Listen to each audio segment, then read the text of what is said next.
The world. Welcome to Liverpool in the north of England, 4,500 miles from where Diego Pacheco calls home, moving from LA to Seattle on America's west coast. Since he arrived in the UK 12 days ago, we've had snow, we've had sun, we've had wind, we've had rain, and we've had his birthday as well. But tonight, how will he handle the heat that little leavers Jack Cullen brings to him in front of a partisan crowd in our main event in Liverpool? Lots coming up between now and 10:30, and it all starts here. Welcome to Before the Bell, Chris Lloyd, alongside one of the top light heavyweight contenders in the world in Craig Spider-Richards. Great to have you this side of the roads, Craig. We were expecting to be talking about Callum Smith, of course, and Pavel Stepien, injury forcing Smith out a couple of weeks ago. But Jack Cullen will have benefited hugely from having done a full camp with Smith ahead of what is probably the biggest opportunity of his life tonight. Yeah, 100%. You know, sometimes one man's downfall is another man's gain. So Jack Cullen's going to obviously gain loads off of this. I'm a bit disappointed for Callum. You know, we was all looking forward to seeing that fight. It was going to be a good fight, seeing his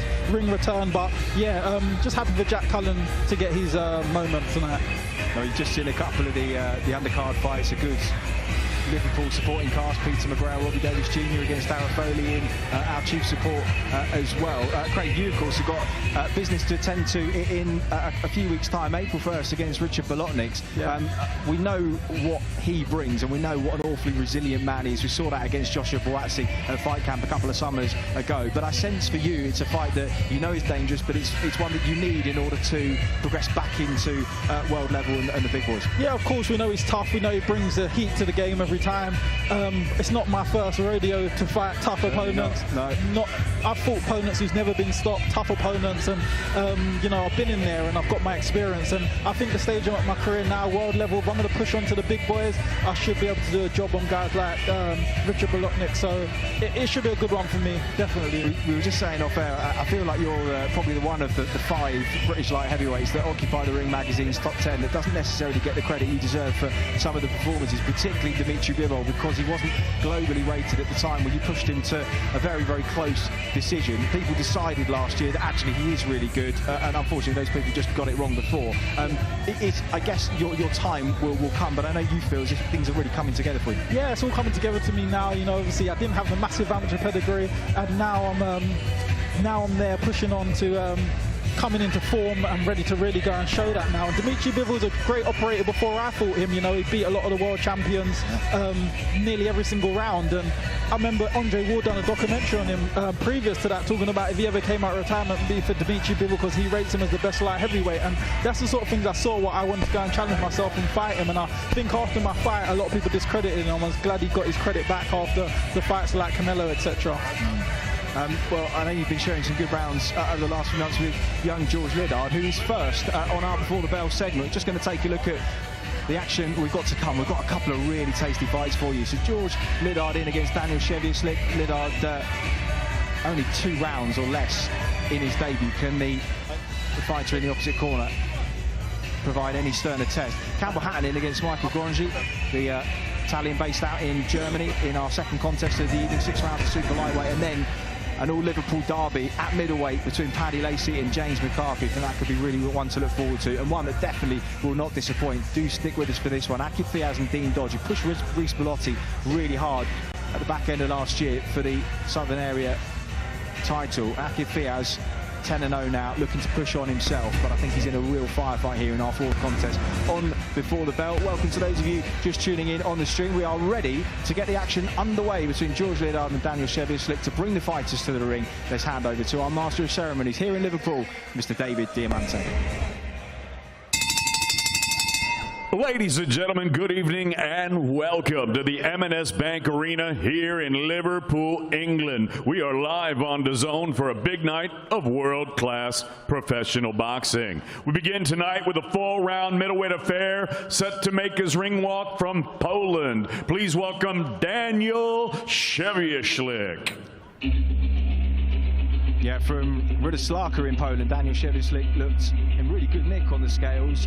When he's boxed up at 160 pounds plus, he's looked strong, he's looked bullish, he likes to come forwards. He's not got a winning record, but I watched his fights with Craig O'Brien. He's a very competent fighter, and he's got a bit about him, you know, pushed the Irishman to a split decision a couple of years ago. And that was the last time he came in at 161 pounds, and I dare say he looked fuller and fresher than when he's been down at the mid-150s. He was 161 yesterday in very good condition, so I think we'll see the best of what he's got, and we will find out whether that is enough to cause young George Liddard any problems in this fight.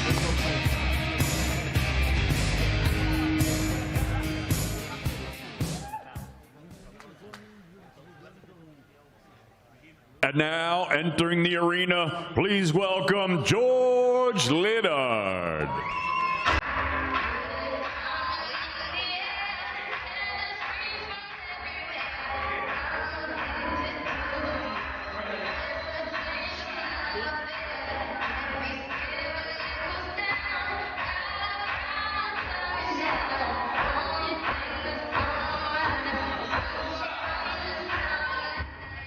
It took George Liddard less than 2 full rounds to dispatch of Nikola Matic on his debut in November. Came through Billericay and Wickford ABC as a young lad, and in fairness, he's still a young lad, 20 years of age. Had a number of feathers in his cap in the amateurs, English schools, Jimby Three Nations, a national title at 69 kilos in 2020 with a win over the brilliant Janae Bostan. He's under the guidance of Kev Mitchell these days, in at the deep end in Tony Sims' camp. Not all young prospects survive the grueling regime there, but he, by all accounts, is not just surviving, he's thriving. And from his very short debut in November, he is without a doubt one to keep a very close eye on.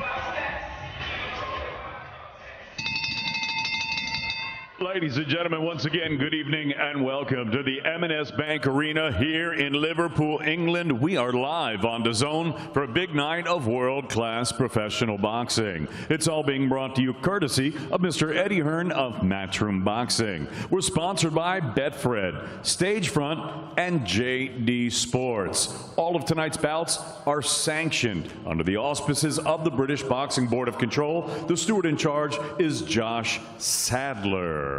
Introducing your third man in the ring at the sound of the bell, scoring referee from Fleetwood, A-star referee, Mr. Steve Gray. And now, ladies and gentlemen, 4 rounds of boxing scheduled in the middleweight division. Introducing first, fighting out of the red corner, he wears the white and blue. This 17-fight veteran hails from Ruda Śląska, Poland. Introducing Daniel Szewieszlik.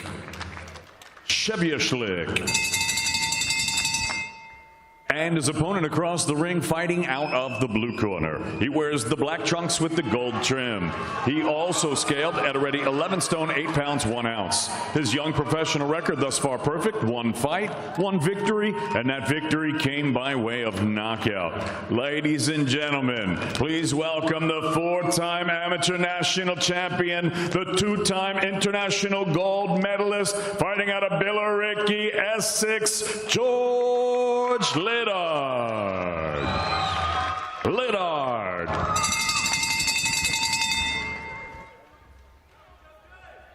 Okay, boys, if a call break, take a step back. Don't deliberately throw punches to the back of the head. Protect yourselves at all times. Touch gloves. Good luck, lads. First instructions of the night from Steve Gray. George Liddard, top left of your screen in the black trunks, trimmed with gold. Time, please. He steps forward for his 3rd round as a professional fighter. It's round number 65 for the man in the opposite corner, Daniel Szewieszlik, in the blue and white. He likes to come forwards, and it will be on Liddard to stifle that momentum early, get his respect. And Craig, you have shared many rounds with this young man. Just talk to us a little bit about what he does well in the ring. What has impressed you about him so far? George Liddard, he's a problem, he's a handful, he's definitely one to look out for in the future. We've shared a lot of rounds, and he comes to bring it regardless of who you are. If you're an experienced pro, not an experienced pro, he can punch very hard, and he's a very seasoned. He starts very fast as always, but he's a very fit lad, so he can keep that up as well. Szewieszlik just trying to offer him a little bit of a level change, landed a sneaky right hand in one of the early exchanges. We didn't think these two would take very long to get to know each other, and they haven't. They got straight down to work. I think there's a trickle of blood from the nose of Liddard already, just wings in with a left hook, straight right hand, and well, this is the kind of fight that Chevy Slick would have wanted. I really like the way that George, although he's early in his pro career, he's already known variety about going to the body as well as the head. He's not just headhunting like most early pros looking for the knockout. He's going upstairs and downstairs very well. He's looking seasoned, and he's only his second professional fight. Really sitting down on the hooks inside and just trying to fight his way to hold that centre in position, and Chevy Slick digging away with him. Really good opening action in the first minute and a half. Very good action. You can see George, although he's being the aggressor, he's very defensively sound also as well. And it's not blood from the nose, it's a trick of the light. A little bit of reddening, I think, from one of the right hands that got through there. This is the kind of test that he needs. He blew through his debut in just under 2 rounds, and it looked a little bit easy for him. This is the kind of opponent that is going to be steadfast, is going to hold his feet, and going to give him a response to the questions that he asks. He's in the ascendancy here. Nice left hook under the elbow. Chevy Slick just turns himself smartly back to centre of the ring. Yeah, Slick's definitely come out to give him the rounds today. He's a very tough lad. He's took a few shots already, and you know, sometimes people are looking for a way out, but he definitely is not looking for a way out. He's here, he's firing back, and he's here to come make George answer some questions tonight. Yeah, he is indeed, just stepping around him. He's felt the early weight of some of those shots. Misses with a jab, and Liddard responds really crisply with a 1-2. Little right hand under the elbow as well.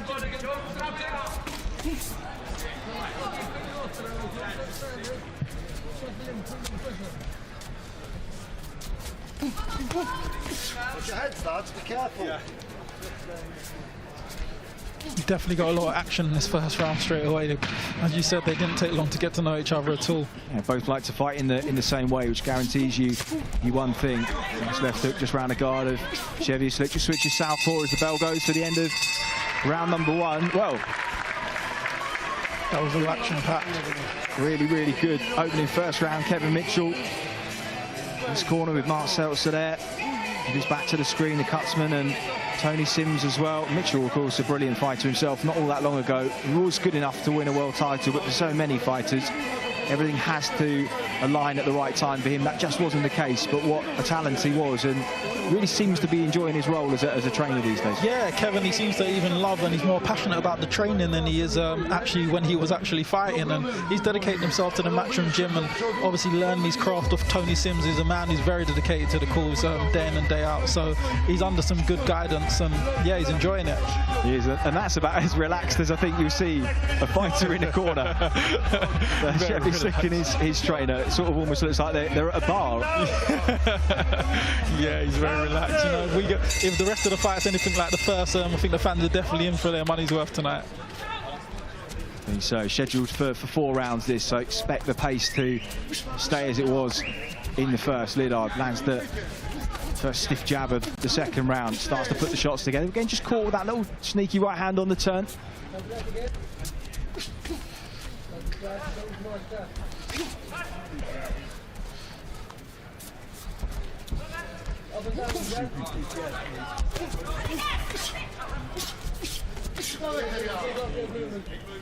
Zaleski's quite an awkward customer, you know, he's got quite good footwork, you know, he likes to change the angles, as we saw at the end of the last round. He even went to southpaw, so you know, he's never sitting still, he's not a sitting target. Yeah, it's a lovely little adjustment of the feet there from Liddard just to create an entry point again. Just stick with that little sneaky right hand. No doubt they'll identify that when they watch the tape back as one that you just need to defend against a little bit better as time goes on. These are the kind of lessons that young prospects need to learn. Nice right hand over the jab as it drifted back a little low. And that's why it's important to get these sort of opponents, not opponents who are just looking to lie down after the first 3 shots, because they're not going to learn their craft. Opponent like this, he's going to learn loads more than he did in his debut. You can see he's now working on things he's probably worked on in the gym, his head movement, his counter punching. He's been able to really exercise some of the stuff that he's been doing in the gym now with these sort of opponents. So this will be a good learning fight for him. Yeah. Just shoving that bolo to the body on the counter. Chevy Slick has switched stances to no great effect on a couple of occasions here. He's trying to give himself a different look, trying to bait something out of Liddard. Just pushes that jab out again.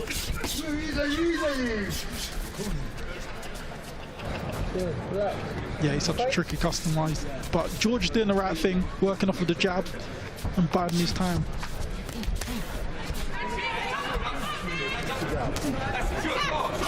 Oh, beautiful body shot again from George Liddard. Decent exchange this, and Chevyslik just holding his feet and replying as he has done so far. Nice right hand there from Liddard. And again, Chevyslik's a good habit when he's getting near the ropes, just turning himself back to centering, giving himself a little bit of space behind him. Yeah, he's really came to win this.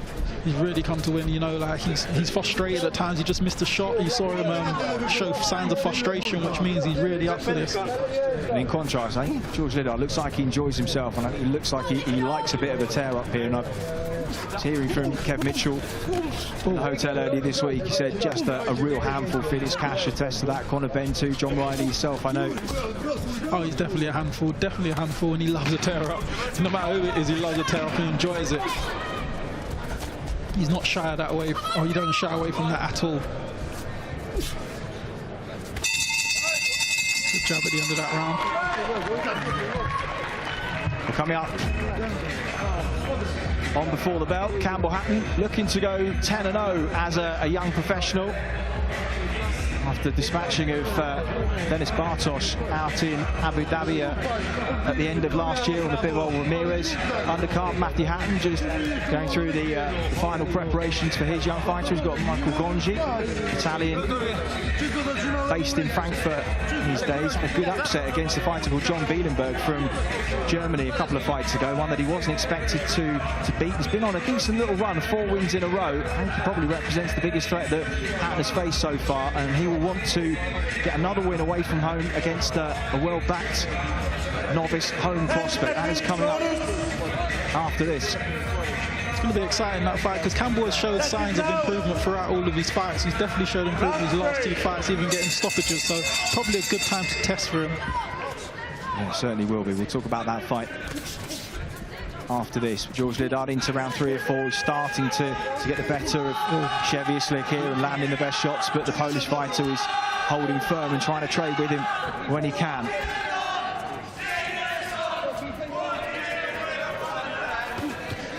Lovely little jab off the feint there. This has really become a really exciting contest, it has to be fair. As you said, the styles have gelled beautifully. Both of them, again, both of them come to bring the heat, and both of them don't want to give up too much ground. Head movement just getting him out of trouble there as they come back to centering.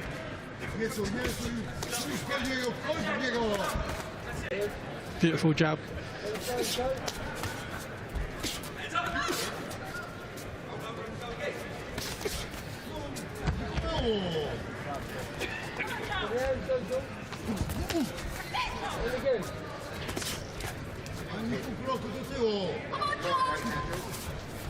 Oh, beautiful round. Yeah, just glanced almost the tip of his nose there. Hard to see if it landed with any great force. Yeah, he could have been in some serious problems there. Chevyslik buzzing round, just trying to change his lateral movement and positions to give himself a little bit of space to work. Switches southpaw again. He's a little ungainly in the way that he moves, but he's unpredictable enough to make him a bit of a problem. That was a nice left hook. Beautiful left hook from George. Beautiful right hand from George. Solid though, isn't he? His Polish fighter just holding his feet for a moment. He's definitely solid. He's got a good chin. He's took some good shots in this contest, and he's took good shots to the head and to the body. Well, I've been hearing from the likes of Lawrence Okoli, Chris Billen-Smith, Joshua Boazzi, of course, how good your chin is. So if you tell me somebody can punch, then they can definitely punch. And George Liddard is starting to just get to. He's unraveling. Look here. He's unraveling. I think he is. The legs look a little bit stiff. He's unable to move as he was. Just trying to get himself back to centering with 50 seconds on the clock. But George Liddard perhaps is sensing that he's had a bit of a breakthrough here, and he's stepping on him now. His legs are looking unstable, Shaleski. He's looking very unstable. George looking very comfortable, pressing the action right here. I think he might get the stoppage if he keeps moving in this direction. Yeah, 30 seconds on the clock. Right hand round the guard, and Steve Gray has seen enough. Beautiful stoppage. Just took a right hand on the George, turned his head, the legs dipped, and Steve Gray was watching him intently up to that point. And I think had he taken one or two more, you can see from his legs they're completely gone. If you look at, he goes back to his corner now. Still not stable. That was a perfect stoppage from Steve Gray. Yeah. He's still not stable. And the round was on the wall. He hurt him very bad in that. He started getting his time, he started getting his distance, and he finished the job. And this is what I mean about George. He's got that killer instinct. Well, he took some stick early, didn't he, Chevy's look, and he traded with young George Liddard. He put up a tremendous fight and he put up a good contest, but it's just like your body can only take so much. After a while it's going to break down, and he took too much stick and eventually he gave way. You saw his legs give way.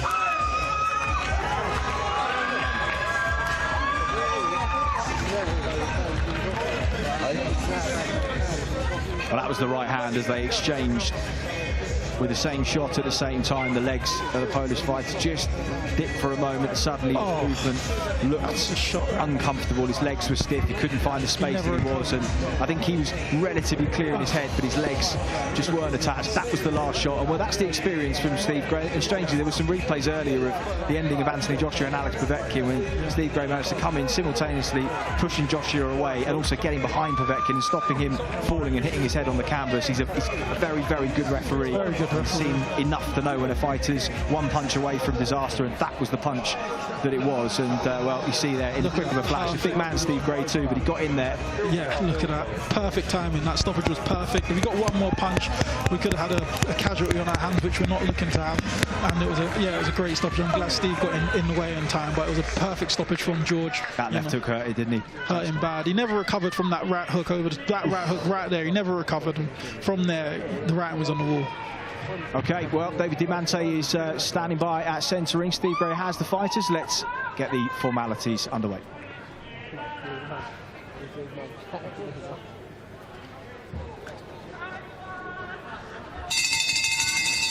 Ladies and gentlemen, referee Steve Gray calls a halt to this contest. The official time of the stoppage, 2 minutes and 32 seconds of round number 3. Your winner by TKO, he's still undefeated, George Liddard.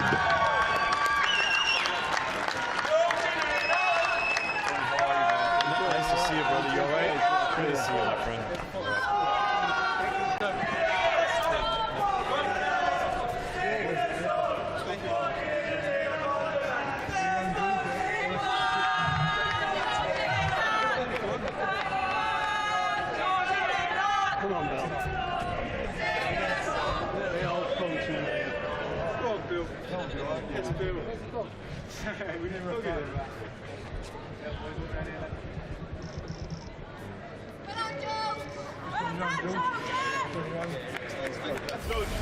We have big fight. Simeon, how?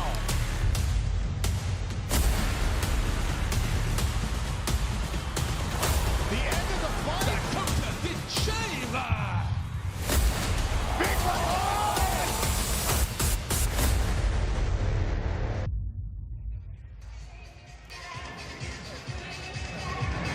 Okay, back here in Liverpool after our first contest of the night. George Liddard dispatching of a tough man in Daniel Chevysluk to go 2-0 with 2 inside the scheduled distance. He is standing by with Jamie Ward. George, congratulations, you have moved 2-0 tonight in Liverpool. Second consecutive stoppage. You did have to work for that one. How do you assess the fight and your own performance as well tonight? Listen, it wasn't my best performance by any means. I got a lot more than that in the tank. But, you know, I got rid of him, and that's what's important, really, isn't it? Chevysluk was game, slightly unorthodox as well, but like you say, you did get rid of him, you got the job done, which I know you were so eager to do heading into tonight. Just talk us through the final moments, because you certainly had your man hurt at the end there. Yeah, I knew he was backpedaling in that last round. I knew I hurt him, but it was just putting that shot together, you know. I wanted it to be a nice one, and it was, so yeah. Happy days. You've seemed in such a great place all week, massive smile on the ring walk round, but only 20 years of age and at this early stage of your professional journey. How much do you feel in your element in a professional boxing ring? Listen, I've got plenty of time. As you say, I'm only 20. But I think, I'll be honest, maturity-wise, when I box, how I box in the gym, how I spar, I'm way above that, and plenty of time to go and win titles and that. Let's grab a quick word with promoter Eddie Hearn. Eddie, every time I talk about George Liddard to you, there's always a bit of a wry smile. I think that's probably because he's an Essex boy, but what excites you about the potential? Just the ability, the age, the mindset, the mentality he has, the work ethic he has, and Tony sees that, and ultimately, he wouldn't give him the chance in the gym, in the Matchroom gym, if he didn't see plenty of ability in him. And he's been a little bit unwell last week. He won't like to say it, but you've got to get through that, especially over 4 and 6 rounds. So he was a little bit flat tonight, but went through the gears nicely and forced a good stoppage. 2 wins, 2 knockouts. On we go. Activity key for George at this stage. When can we expect to see him back next? Yeah, for every young fighter, you want to see him boxing 4, 5, 6 times a year. So he'll be back out, probably a little rest now, get over that little illness, and be back in May. Just grab a quick word also with Kev Mitchell. Kev, if we just bring you in. Kev, I know there's never an easy day down Tony Sims's gym, but how would you describe George's ambition to learn and improve every single day in the gym? Yeah, he's very ambitious. He works very hard daily. He's in the right place at the right time. He don't miss a session. He's in the gym day in, day out. That's how he should be, a gym rat. He should be living in the gym, working hard with the right sparring partners. Listens, he's like a sponge. He's doing very well. You agree with Eddie as well, though, George, that activity very much the key at this point? 100%. I need those rounds. I need the experience. I get great experience in sparring, but fighting's another thing, isn't it? So, yeah, plenty more activity this year, and we'll push on. Good support for you in here tonight. A quick shout out to the Billericay fans who have made the trip up here to Liverpool. What's your final message for them tonight? 100%, and a big thanks to my supporters who help me get through every month and help me train full time. I couldn't do it without you. Thanks to everyone who come. George Liddard, congratulations. 2-0, onwards and upwards. Well done. Thanks, Jamie. So 2-0 with 2 stoppages for young George Liddard. And up next, Campbell Hatton and Michael Gonji. Both fighters are ready to ring walk, so let's hand you over without further ado to David Diamante. Ladies and gentlemen, from Liverpool, England, the action continues with a 6-round super lightweight attraction. Now making his way to the ring from Frankfurt, Germany, please welcome Michael Gonja. The German-based Italian looking to cause another upset against the home prospects. He caused some annoyance when he beat John Bielenberg from Germany last June. Bielenberg, like Hatton, has a decent backing with a promoter and a broadcaster out there, and I think he fancies making a run of things. He's had 4 straight wins, having lost 2 of his first 3. It's pretty awkward, quite wide with his shots. He's far from flawless. He likes to lean back when you attack him. When he doesn't take his feet with him, the body is there. And with the placement of Hatton's body shots, the shots under the elbow in recent times, it'll be very interesting to see how he holds those if they land in this fight. And now entering the arena, please welcome the undefeated Campbell, the Hurricane Hatton.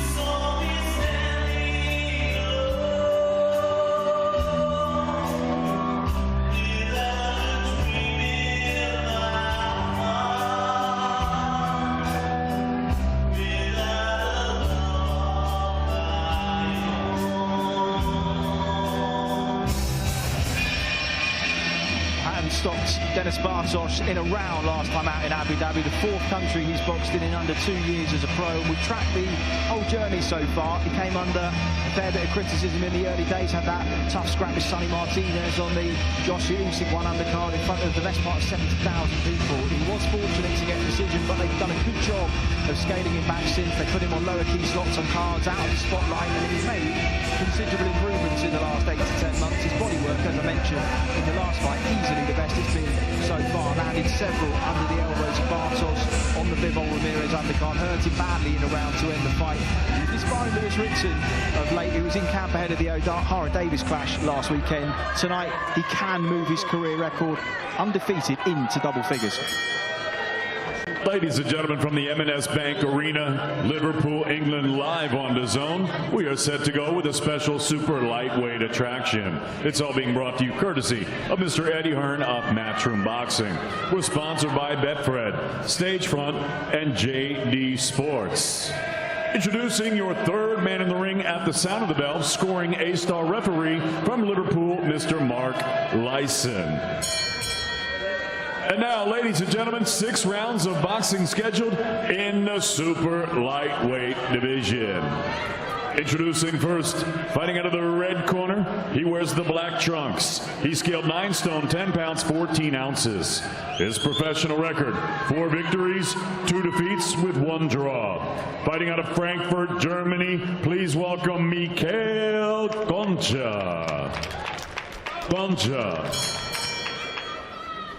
And his opponent across the ring, fighting out of the blue corner. He wears the red and black with gold trim. He scaled 10 stone, 5 pounds, bang on. His professional record, a perfect one. 9 fights, 9 victories, 3 of them coming by way of knockout. Fighting out of Manchester, England, Campbell, the Hurricane Hatton.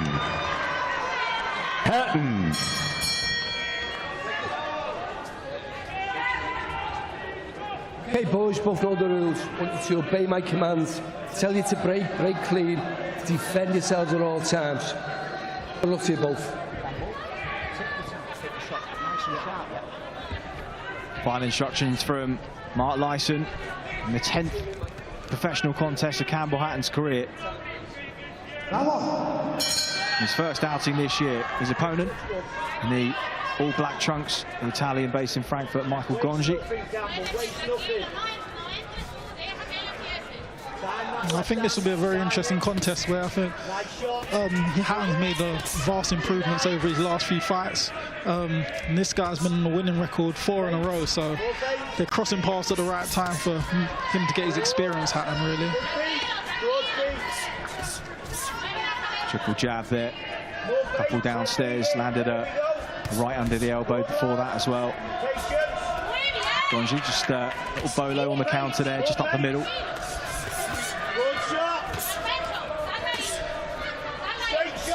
Well, Hatton, as we thought he would do, just targeting that body early. He's got 6 rounds to try and break his man up, remember. Showing good feints and leading off the jab. He's definitely been putting the work in the gym. You can see the improvement with the head movement and working off the jab. Got a little bit sloppy there, trying to lead with the left hook. He's been doing a little bit of sparring in the past with Joe Cordini, who's tried to get himself around the circuit and learn from whoever he can. He's just eating a few clean, just taking his head just staying on the line. He needs to relax a little bit. You can see he's a little bit eager to impress, but he's walking into shots, so he just needs to calm it down a little bit, relax a little bit, and get back to his boxing. Yeah, and Gonji himself, he's under a bit of sustained fire here, but he looks relaxed, and he's just trying to pick some shots in between Hatton's work and having some success on the back foot so far. Again, just looks to fire that little bolo into the midsection. He's trying a beautiful counter uppercut. He has that bolo, as you said, to the midsection uppercut. Hatton's got to be careful of that. It's a shot maybe to look out for Diego Pacheco and Jack Cullen in our main event a little bit later on. He baits that counter punch beautifully, and Jack Cullen, as we've seen in previous fights, has been hurt to the body, but he's resilient, he's spirited, and he's had a very good camp training alongside Callum Smith for the best part of 8 weeks. Our main event in Liverpool, live on DAZN tonight. Lovely 1-2 left hook from Hatton there, and Gonji just tries to get around the back of him and hold on. It looks like Gonji's done a bit of his research. Where Campbell Hatton likes to go to his body. When he's dipping his head, that's probably why he started to lead with the uppercut. He's obviously done a bit of homework and research on his opponent. Decent left hook there from Hatton as they threw at the same time, and Gonji just tries to turn the head in anticipation of that right hand. It was beautifully timed too, just whistle past him.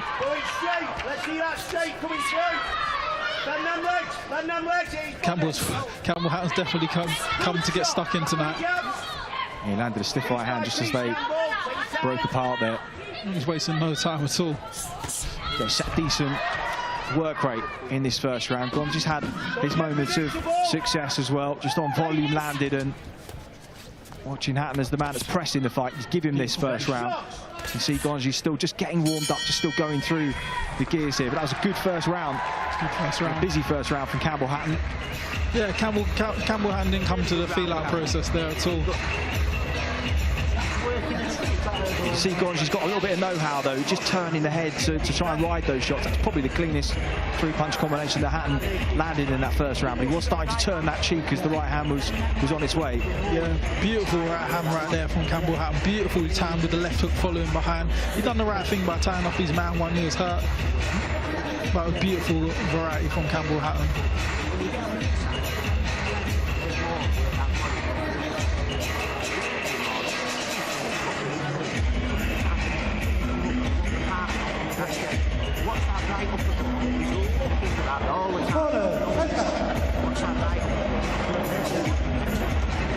Never get bored of listening to Matthew Hatton telling stories from the old days, going over to fight Canelo Alvarez before he was Canelo Alvarez, really. Wealth of experience in the corner. Kerry Kay's there too, who was a long time cut man of Carl Froch. Oh, beautiful left hook from Campbell Hatton, beautiful left hook.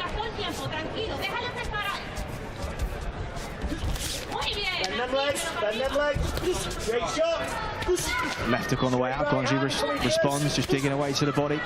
The tone's definitely be set for this fight. You can see he's a counter puncher. Campbell Hatton's the aggressor. The tone's been set. We can see what both fighters are looking to do in this contest.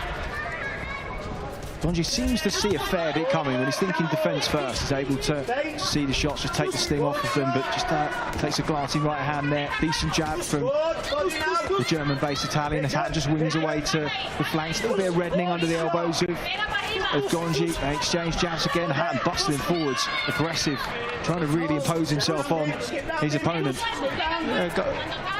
Gonji's being very smart. He's just trying to, as you said, take his feet out, counter off of it. And Campbell Hatton's now finding his range, finding his feet. You can see he's landing a lot more. Beautiful right hand right there.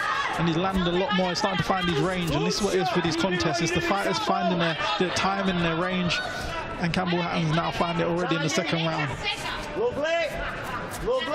Just dropping the head off the line, watching that jab sail past him as he just steps on him on the front foot again, trying to make the space for Gonji a little bit tighter. Again, the Italian just firing that little short uppercut to the midsection. Showing some brute strength there, Campbell Hatton, not letting his man tie him up. Yeah, certainly the change in his physique has been notable. He basically hasn't been out of the gym for 2 years since he started. Very, very busy. Full combination. First year as a pro. That was lovely, wasn't it? Beautiful to the body. He's breaking his man now. Yeah, Gonji's trying to find the exit and just breathes out heavily for the first time. Good body shot. Felt that under the elbow as well.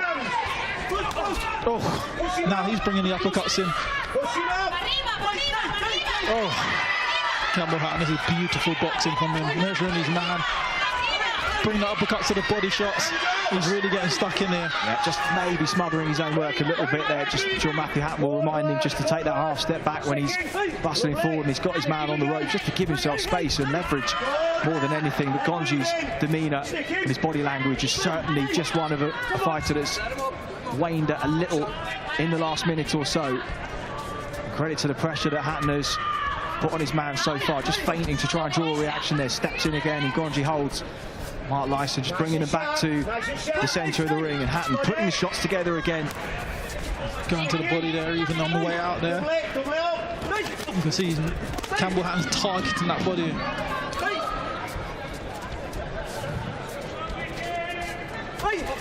Time that jab, time it. Very good round for Campbell Hatton. Well, a very good round indeed. He's still taking a fair few shots, but looking comfortable in the fire and turning up the heat on Michael Gonji, who just started to wane a little bit towards the second half of that round. And well, he looked a little gassy in his first 2 or 3, and he was, as you said, keen to impress, but he set a really high work rate here, and he doesn't look out of breath in the corner. Yeah, his fitness has definitely improved. I don't know if the fights or the camps over the time is definitely helping him push on, but he's definitely always more relaxed. Either one, he's definitely showing his fitness is improving definitely in these contests.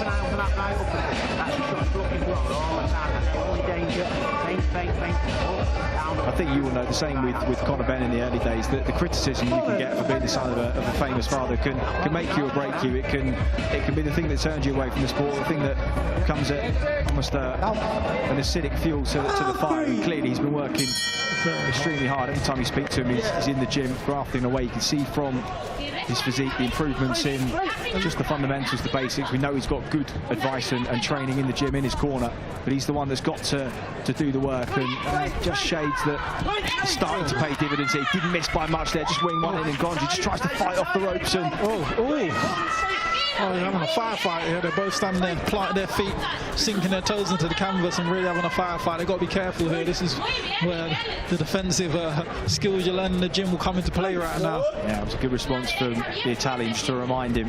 It was a little out of gas in the last round, but I'm still here. He tried to get through the counter uppercut as well and got caught with his own counter right there.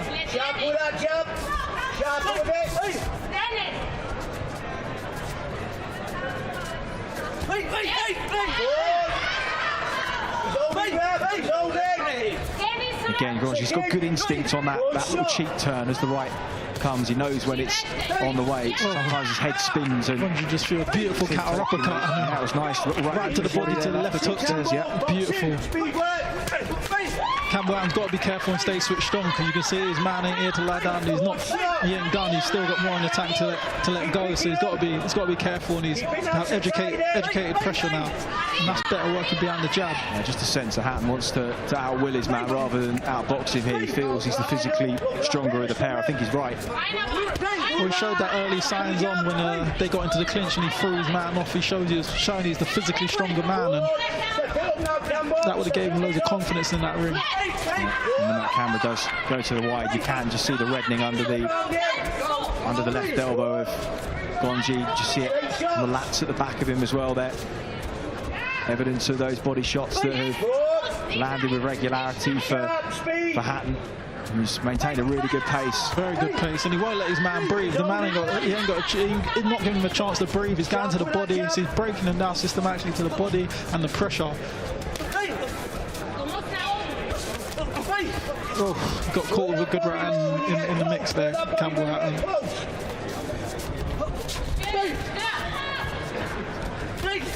Gonji again just looking for that counter uppercut, but there's a little bit of labouredness to his work, starting to breathe a little heavier, feet a little flatter as well, and he's not got that sting or the sharpness that he proved he had in the first round anymore. He's saying getting broken down, and body shots are paying dividends now from Campbell Hatton. And just rates another long right to the body and covers up to absorb the counters on the gloves. So that was a nice left hook from Gonji. Just turns himself back to the ring. Good job from the Italian. I'm still here, and now he's being the aggressor. Now he's being the aggressor. He's landing beautiful shots. Campbell Hatton has to be careful here. Yeah, he's just gathering himself for little bursts and raids, the Italian. Just little reminders for Hatton that even though he's in control of the fight and he's the one pressing the fight, that there is a little danger still there on the return. That was a really good third round again. Just keep yourself nice and tight. Tight. Pushing with it. And when you stop punching, back on the back. Take a nice big deep breath. Yeah, good advice there from Matthew Hatton in the corner. He's maybe picking up at home slightly clearer than we are, but he just said just needs to keep tight and compact. And I think that's what I had in my pre-fight notes. Gonji his game does like to let his hands go, but he does give you shots, and he is wide with his punches. You can punch with him, punch in between his shots, and the more compact Campbell Hatton stays at this point, the better he's going to be. Yeah, 100%. I think he's showing great variety on his work on the attacks, but he's got to think about it being defensively. As his trainer just said to him, you've got to stay tight, keep your hands up on that mix. You don't want to get caught with a counter, you know, with these small gloves, anyone can half punch, so you've got to be careful really. Moving up the levels, you don't want to start getting into bad habits. Oh, it's been a pretty frantic pace to the halfway point here as we head into round number 4.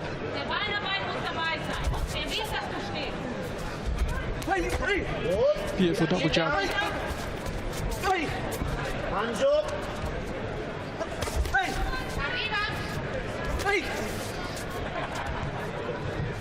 Gonji has gained though. All the stick he takes, he's firing back. He's in there. He's not shying away from the battle or the fire. He wants to get stuck in himself and going well to the body just there. Very good body shots.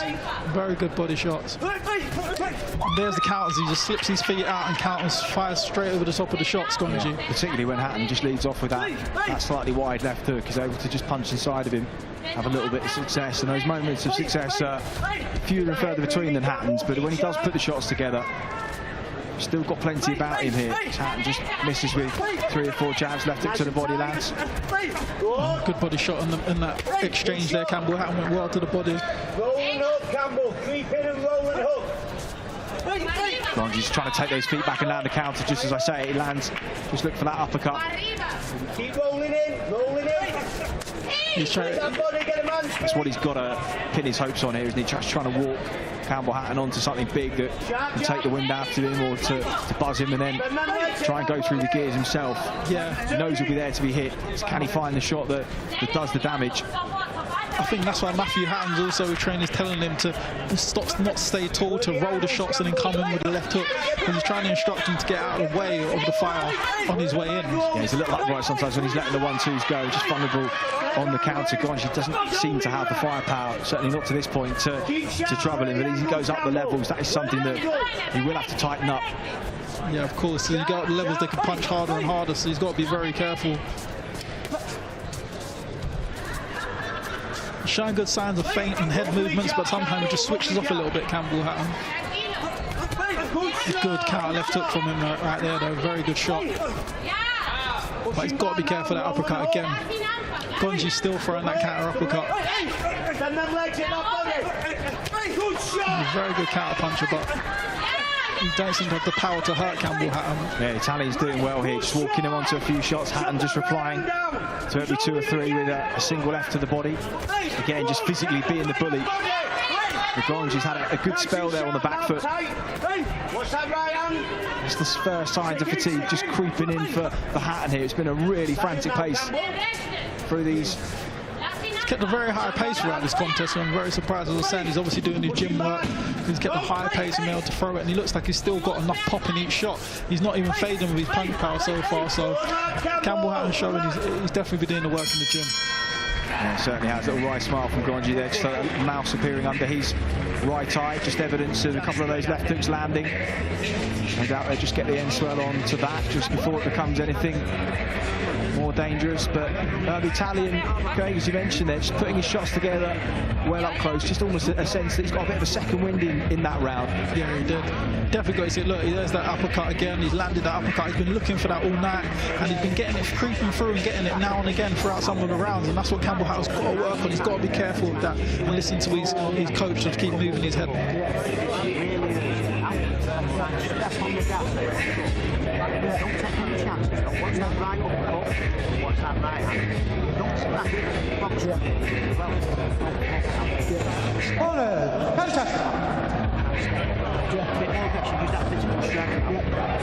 He was sharp in the first minute. After that first minute, give it him. I think one of the main takeaways from this, when they review it, Craig, will probably be just to try and start as they go towards 6 and 8 rounds. Well, as he is here, of course, once they go towards 8 rounds, it's just to pace himself a little more in the early stages. Yeah.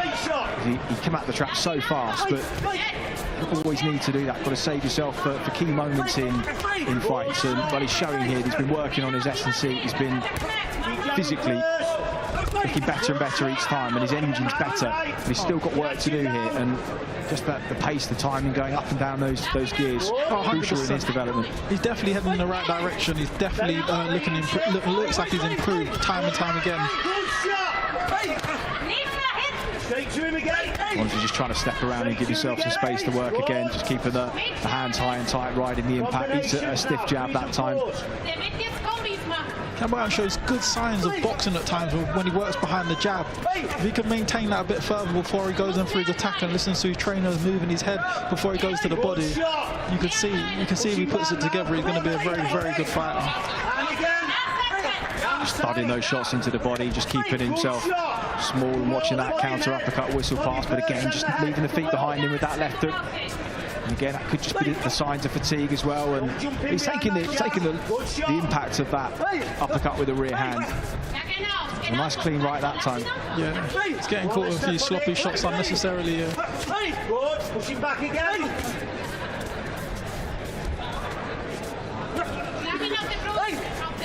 Come on, sharper. Let the man go, step on it.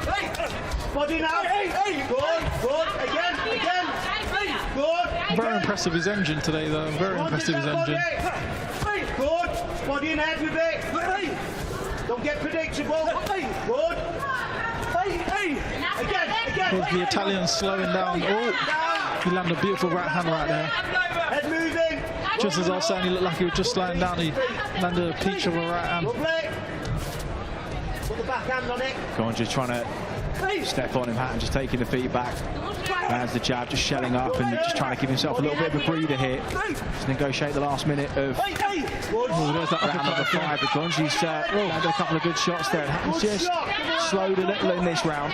Got caught with a big left hook right there. He just lifted up the right hand, drifted out of position. This is what he's got to be careful, keep raising that chin on the exchanges, and this is what we were talking about earlier. He went to the body well and then with the left hook. And this is where just that pacing in those frantic early couple of rounds, taking 10 or 15% off of that pace, just gives you a little bit extra in these moments where things start to get tough. Gonji's still there, still working with him to exchange jabs. 10 seconds to go in round number 5. Left hook from Hatton. Campbell's still firing, but he is showing sloppy signs in the later rounds of getting caught with shots like this, really. He needs to really think about his defense as well as his offense. Had to work hard in that round. Yeah, he did. He definitely had to work hard in it, and he's showing like his opponents in front of him constantly as well, so he's making him also work as well. So he needs to sometimes take the breathers when he needs the breathers. Land a beautiful counter right hand right there. That was like you and Jake Paul, wasn't it? Lovely little slip right hand there, bang on the button. My guy went down when I landed it. I remember it well. He led off with the right hand that time, and Gonji again just standing and trading with him. He's gamey, as Gonji's very game, and, yeah, just not quite physical enough to push Hatton back. And no, he's got the heart, but just hasn't got the physical strength, and that's the problem in this contest. If he had the physical strength as well, he would definitely come along. Competitive. We've got an all-Liverpool derby coming up next, a really good one, a middleweight Paddy Lacey. How will he deal with the pressure that James McCarthy will no doubt bring? It's going to be a brilliant contest. Certainly is up next, as is Aki Fiaz and Dean Dodge at super featherweight over 8 rounds. Those 2 fights coming up next. Really good finish to our pre-broadcast segment. Welcome if you're just joining us. Chris Lloyd alongside Craig Spider Richards here at the commentary desk, making his commentary debut, doing a great job as well, as Campbell Hatton just comes to centre ring, lets the 1-2 go. Gonji now trading with him, knowing that the end is in sight here, but Hatton knows it too, and he's stalking his man now. He came out, he threw a beautiful left hook to the head and left hook to the body, and now he's really looking for the stoppage. He's really winging them in, he's landing these shots. Yeah, the overhand rights and lefts now, just trying to catch Gonji on the turn, and the Italian just willing Campbell back, trying to force those shots through the guard. He's finding his range beautiful in this round. It's like he's came to life in the 6th round again. He dipped a little bit in the 5th round, he's come out in the 6th and he's landing beautiful shots. You can see he really wants a stoppage in this. Oh, beautiful right hand from Campbell Hatton. He took it well though, Gonji took it very well. He's got a very good chin. Matthew Hatton in the corner just telling his nephew keep things tight, and of course Hatton will want to get the stoppage. He's willing himself forward, just don't know whether he's able to catch the Italian clean enough with the right shot in order to do it, but he is starting to just wane a little bit, and Hatton certainly, if nothing else, won the war of attrition here. Oh yeah, 100%. Outwilled his man, outworked him, Oh, beautiful right hand followed by the left hook. Gonji felt it there, you saw him take a deep breath as his gumshoe slipped out. But he's just always firing back. His game, he's always firing back. He just doesn't give anything up. He doesn't start weltering when he gets hit with big shots. No, but he's really working now. Mark Lyson, for the first time in the contest, just had a look at him for a moment, because his eyes were the tell there. Another stiff 1-2. He's just not quite seeing the shots coming as he was for large portions of the contest. He lets the hands go. Beautiful right hand. He's fired back Gonji. Hatton's hands are in a good position. He's in a real fight here, Campbell Hatton. He's landed a beautiful right hand back himself. Both men showing tremendous heart, and they both show a lot of will to win this. beautiful combination from Gonji for a 3-shot combination. And Campbell Hatton, you could just see he's the physically stronger man. When he hits Gonji, you can see him, he falls back on his heels. Beautiful look on the break there, jab, just steps on him again. Gonji keeps the hands up, but he's looking laboured, he's looking tired now. Chips away, tries to find the exit, manages to do so. Just over 20 seconds in the final round. He's throwing a lot of shots, but there's not a lot in it in Gonji. Oh, beautiful combination by Campbell Hatton, beautiful combination. I think it's been a really good fight to watch, you know. A very good fight, to be fair. It's heated up as the rounds have gone on, to be fair. Both men are not giving away anything. Body! 2 hands to the body! 2 hands!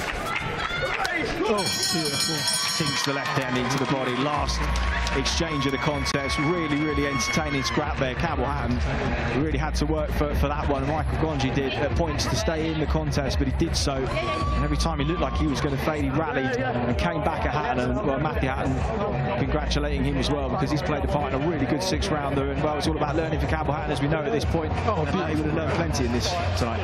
Yeah, definitely. He would have learned loads in that contest. You know, both men was game, both of them firing, landing beautiful shots. Both showed good signs of a good chin tonight.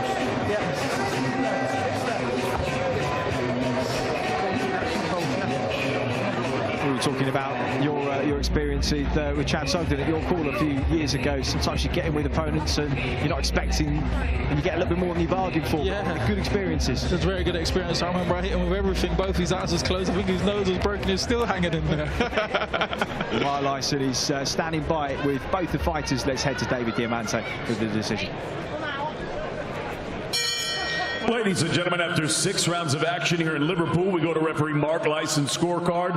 It reads 59-55 for your winner. And he's still undefeated, Campbell, the Hurricane Hatton.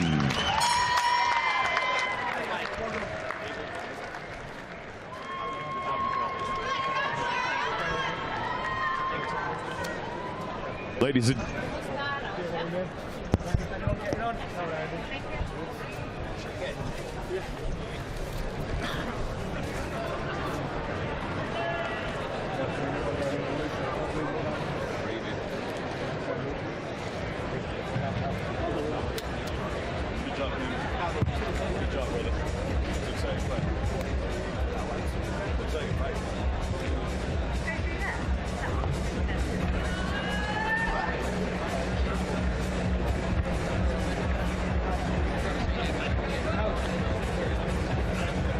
To do this without going on the arse.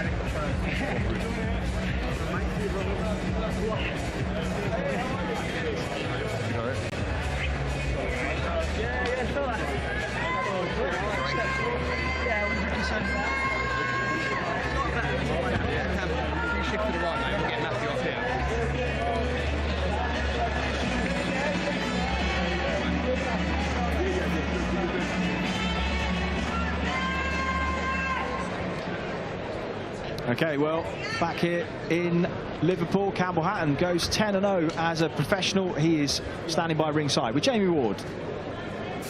Campbell, congratulations. You certainly didn't waste any time getting stuck in to Gonji tonight. How do you assess the fight, your performance in those 6 rounds as well? Yeah, I'm happy with it. I said in the build-up that I wanted to show a bit more of a boxing brain, and I think I did. I think it's the first fight where I'd really slow things down, and don't think I've ever worked off feints as much. I still do a lot better, and on the whole I'm happy with how I did the 6 as well. I felt like I had a little bit more, and my best round was my 6th. You looked physically strong in there tonight, set a very high pace from the opening bell that you maintained really throughout those 6 rounds. You did take a few sometimes when you were landing shots of your own, but did you feel comfortable in there when you were trading? Felt really comfortable. The shots I took were down to greed. I feel myself having success, and then I can switch off a little bit and go for gold. And I think with each fight I'm doing that less and less, and even though I did take a couple tonight, I think it was a lot better than, I think it was a lot more thoughtful than I've ever been, and it made a decent fight because of that. Certainly did make for an entertaining fight. You've been very active in your first couple of years as a professional. It's been 4 months since that impressive showing in Abu Dhabi. How beneficial do you think it was for you just to have a bit of time to process, see where you're at, and plan ahead for this year? Yeah, I think it's been good because I've had that time where we can work on the technical side of things. I've shown from every fight that my engine's got better and better, and like my fitness and all that, but the technical side I think has been a bit of a bigger jump this time, and wasn't as one pace, so that's because we've had more time and we've been able to work on the more subtle things in detail. Let's grab a quick word with uncle and trainer Matthew Hatton. Matt, what was your message throughout the 6th round tonight, and what can you take from that this evening? Just to take his time, pick his shots. You know, Campbell's got a good boxing brain, but he's too eager to please sometimes, which can be a hindrance sometimes. But I thought he boxed well tonight against a game opponent. He gave it one hell of an effort. He got caught a few times himself. Work in progress, still lots to work on. You know, it's going to take time, but he's getting there and he's showing improvement, so I'm pleased. Like you said, as he steps up to the 8 rounds, he might have to be a little bit more patient, but in terms of the message from you, judging on the progress, Campbell said at the press conference this week he's very eager to show everyone that this isn't just a gimmick, so judging on the progress, you're both pretty happy? Certainly not just a gimmick. You know, Campbell's a good fighter. He's not been an experienced amateur. He's going to take time. Still just 22, and there's lots of time, lots more to come. He's a rough diamond, Campbell. It's going to take some time, but we'll get him there. Let's grab a quick word as well with promoter Eddie Hearn. Eddie, when you look back to Gibraltar, the professional debut, with the eyes of the world on Campbell, Hatton on his young shoulders, moving 10-0 tonight, how happy were you with his performance this evening? Yeah, I think that's a good example, Gibraltar, because one of the most pleasing things tonight was the engine. He's definitely ready for 8 rounds now, in my opinion, because as he said, his best round of the fight was the 6th round. He felt like he had plenty left in the tank. And when you go back to Gibraltar over those 4 rounds, I think he's still breathing from that night, you know, and it's been an incredible learning experience. Like Matt said, small improvements, but constant improvements, and that's the most important thing. And he's 10-0 now. But, you know, he's a young fighter who hasn't had a great deal of amateur experience, so he's going to take a little bit more time than a GB fighter or an Olympian, and we're prepared to give him that time, you know, because he works hard, he's got great support now as well, and he is improving. So on to 8 rounds, and this is going to be a big year for him, because at the end of this year, you start moving into the danger zone, where you've had your time, and it's tough. You're either ready or you're not. But he's going to get all that time to develop, and he's showing that improvement, and he's got the engine, and now the rounds must increase. And for you, Campbell, when you look at where you've boxed, Gibraltar, Abu Dhabi, London, Manchester, Sheffield Fight Camp and Bilbao, Liverpool, another city for you to tick off tonight, all great experience for you.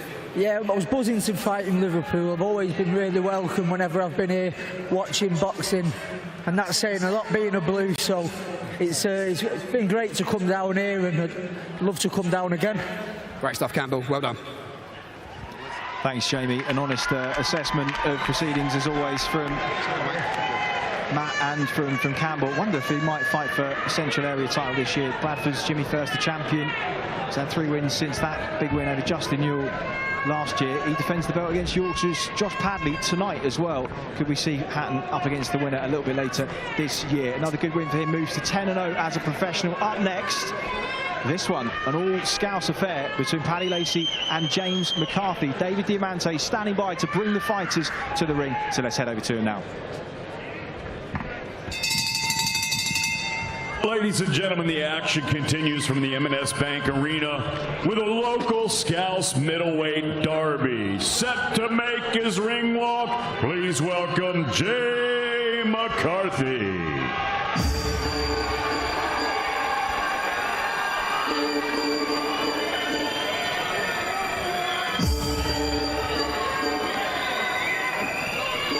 Well, there is a lot to like about Jay McCarthy. He is, to borrow a phrase from next week's headliner, Cyrus Patterson, game as a badger. You can keep that one. He's compact, he's explosive, he creates angles well, and he likes to fight. He's got a mixed record largely because he said yes to a number of fights on extremely short notice, including Dexter Picazo, who was around 175 pounds in the ring when they fought last time.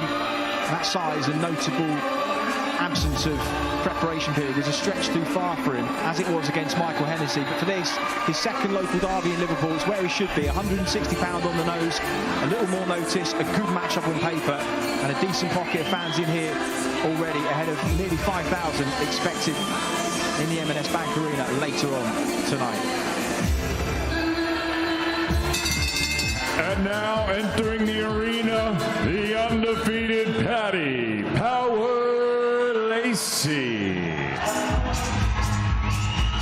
Well, what a path Paddy Lacey has trodden in sport and in life. It's been far from easy at times. Mistakes off the pitch as a footballer cost him his career as a professional, and he paid his penance for those. But out of the bad often comes the good, and he's forged a very respectable first couple of years in boxing. He's 7-0 under some excellent guidance in Dave and Joe Thomas in South Liverpool. And if recent reports are correct, then he's in the shape of his life. We spoke about the remarkable story of Curtis Woodhouse, who swapped the football boots for boxing gloves and became British champion 9 years ago. How far can Paddy Lacey go in his boxing journey?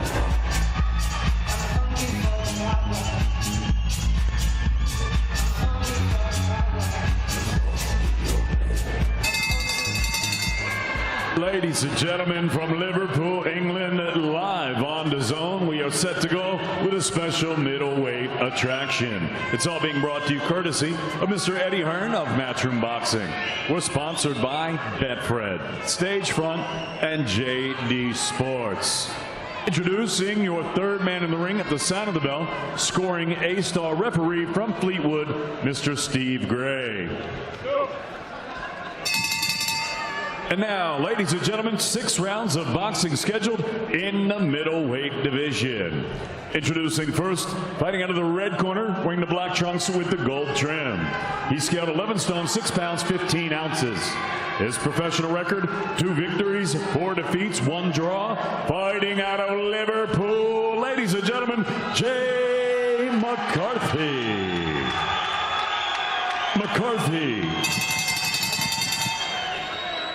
And his opponent across the ring, fighting out of the blue corner. He wears the white trunks with the green and gold accent. He's got 11 stone, 8 pounds, 14 ounces. His professional record, a perfect one. 7 fights, 7 victories, 1 of them coming by way of knockout. Also fighting out of Liverpool, Paddy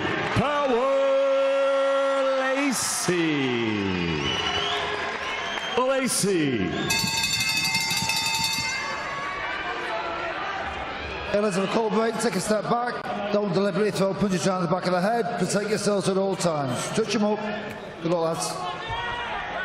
Well, Liverpool has some of the strongest Irish heritage of any city in the UK. Paddy Lacey in the white top left of your screen. His grandfather was from Wexford. Jay McCarthy in black with the blue gloves is Irish. On his dad's side, there was an influx of the Irish mixing with the Northerners in the 19th century that's created one of the most recognisable accents in the land, and probably one of the reasons why so many of the Scousers can fight a bit as well. And already in this all Scouse affair, they're getting straight to work. And I'd just like to welcome those of you just joining us on the screen, and also just welcome alongside myself and Spider Richard, speaking of Irish fighting pride, Kevin Ajarko, out with injury at the moment, waiting for the hand to heal. But mate, always great to have you with us. Thanks for joining us. Great to be here.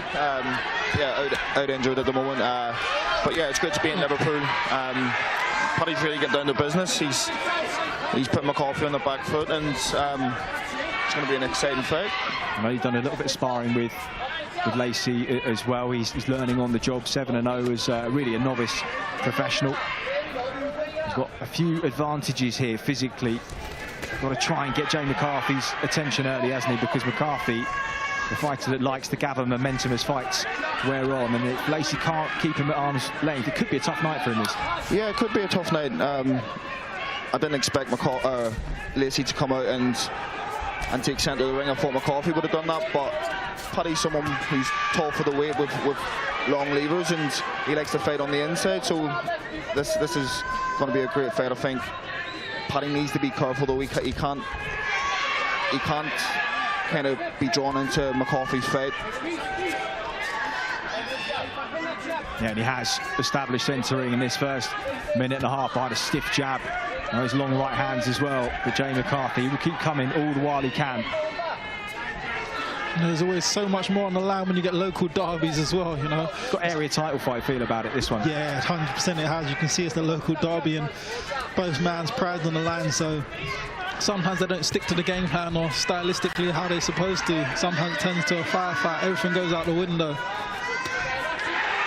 Well, 2 times that McCarthy has been hurt and stopped in fights. Has been hurt to the body. You can see Lacey already trying to target those, but as Jay McCarthy does, winging back in. Oh, this is really caught fire. This It's a real buzzsaw. McCarthy, this is what he does. He'll just skip around the outside of the ring, looking for an entry point, changing the angle, and then he'll come at you with everything that he's got. And Lacey will know that. He's trying to cause a little bit of hesitation, landing some heavy straight shots early to try and just give himself that space and time to work. And he pushes McCarthy back, wants to impose himself on this contest. Really, really good, entertaining opening round between these two. Good head movement from Lacey as well. Good head movement, especially for a tall fighter. A lot of tall fighters don't really have a lot of great head movement, but he's been showing signs of it. McCarthy going straight to work though, being very aggressive. Yeah, he fancies this, doesn't he? Just winging a couple of shots around the side overhand rights. And there, 2 of his money punches, and he chips away on the inside as well. Paddy Lacey just keeping tight, and well, they didn't waste any time getting to know each other at all here in Liverpool. I think exactly what we would expect from 2 proud Liverpudlians with Irish roots, Keegan. That was absolutely spot on, wasn't it? Good count. Yeah, it was spot on. I think it was a great round for Paddy. I think I'd like to see him utilise his jab a bit more and not kind of get involved. I know it's obviously a local derby and he wants to stamp his authority straight away, but from sparring him in the past, he helped me out for my last fight, and he has a great jab, so I'd like to see him use that and use a bit more feints.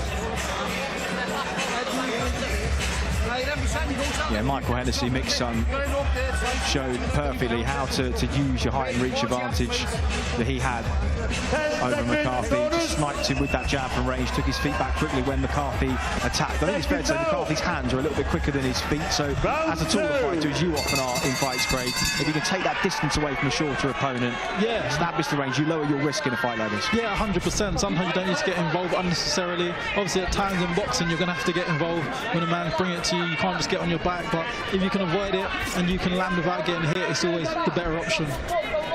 Well, an on-cue, Kevin just lands that stiff, long jab, just snap the head back of McCarthy.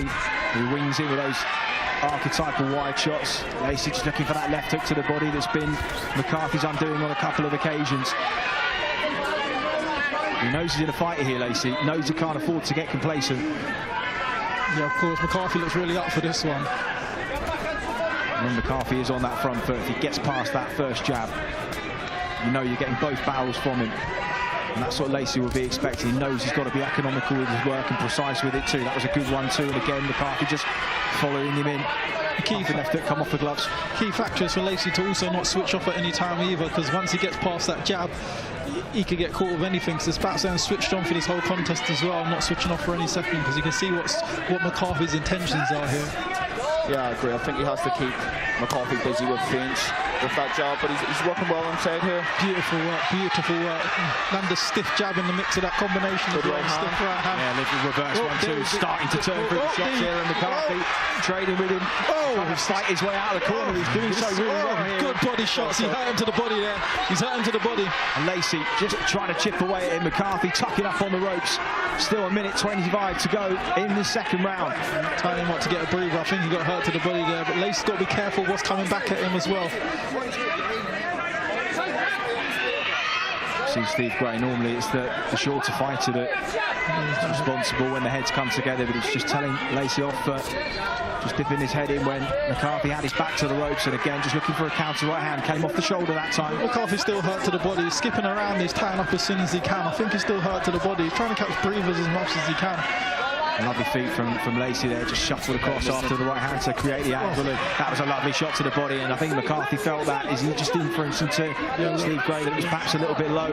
He's falling in, you see his head's leaning in, he's hurt to the body. So for Lacey just to capitalise on this and not get too eager though, not get over eager and burn himself out in this round.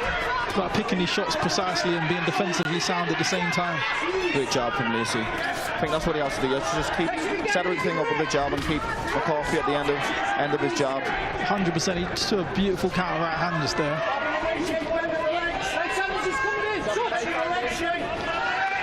Lacey just having a walk, get the sense that he feels he's in control of the contest now. Another lovely left hand under the elbows. That hurt McCarthy as he just chips away at him. McCarthy really shelling up on the ropes. McCarthy is tucking up on the ropes and looking to swing one out of nowhere, so he's got to be careful. It was a very good round though, beautiful round from Lacey.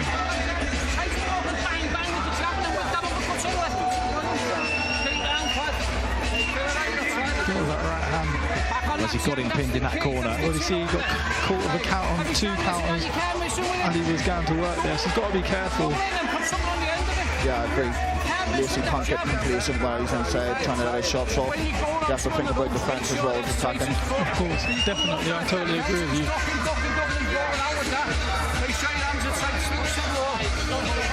See, there's that counter again. And those on the top of the head can just scramble the legs, and suddenly you're in big trouble. You're in no man's land. You're wondering where you are.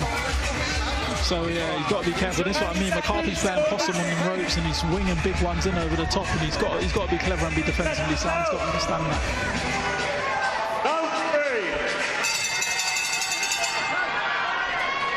James McCarthy had to work through a patch in that second round. He was hurt. Oh, McCarthy's coming out, gone straight to work here. He looks like he's recovered from the previous round. He was just trying to get Lacey's respect at the start of the round to try and give himself a little bit of space, but Lacey already on him, and he just digs that left hand into the solar plexus again, just looking to bait him into something. They exchange jabs. You can really see he's been targeting that body. You can see it in camera. He's been working towards that body. He's found beautiful body shots. Lacey is. Nice feint there from Lacey. Beautiful feint. He's a natural athlete. His 2 younger brothers, very good football players as well, and he still plays at the weekends. Second warning from Steve Gray about just dropping that head down. One more of those, he might find himself with a point deduction, but there's been no malice in the contest so far. Well, there's been plenty of malice, but it's been in gentlemanly spirit as McCarthy just comes forward. Nice 1-2 from McCarthy seems to get mouse under his left eye, quite a bit of swelling under his left eye. Maybe from the previous attack when he was on the ropes. Yeah, that right hand got through the guard and really rocked his head back. Nice left hook off the jab from Lacey, and again McCarthy just backs himself into a corner, and Lacey just hold the distance and work away. McCarthy just trying to find a little exit, does so, gets back to centre ring. Trying a beautiful right in McCarthy. He's got to be careful. There's that counter left hook again. This is what we're talking about. He's got to be defensively sound and clever here.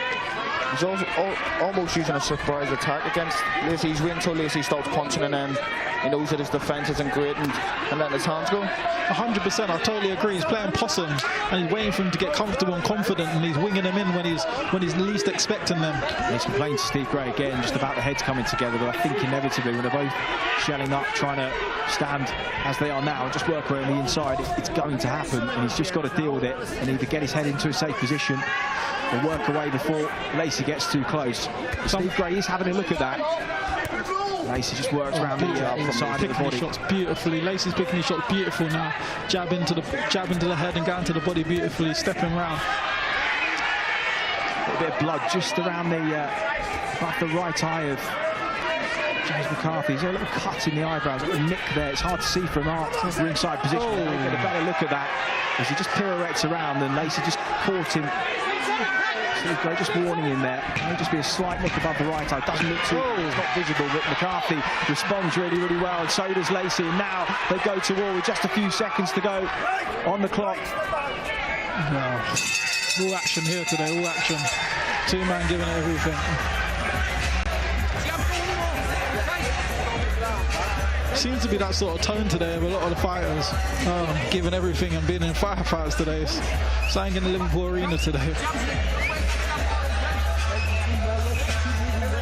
They are just going to work on a cut above the right eye of McCarthy. And Keegan, you mentioned just playing a bit of possum there.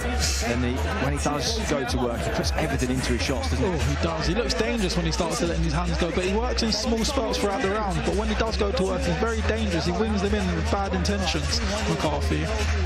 He does, and when Lacey's attacking as well, McCarthy's defence is good. Not much is getting through. I think he's waiting on Lacey to stop his attack, and then he's letting his hands go. Yeah, 100%. He's staying defensively sound. He's making sure he doesn't get caught on the counters, I think, and that's why he's not letting his hands go, keeping his hand placement.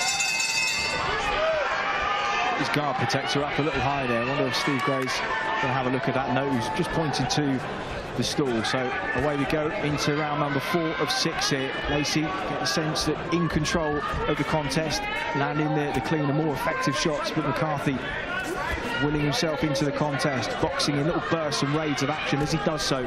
Just reminding Lacey every now and again, he's still here, still game for a fight. I think that's what Paddy's got to do. He's got to keep McCarthy thinking with that jab to set up other shots.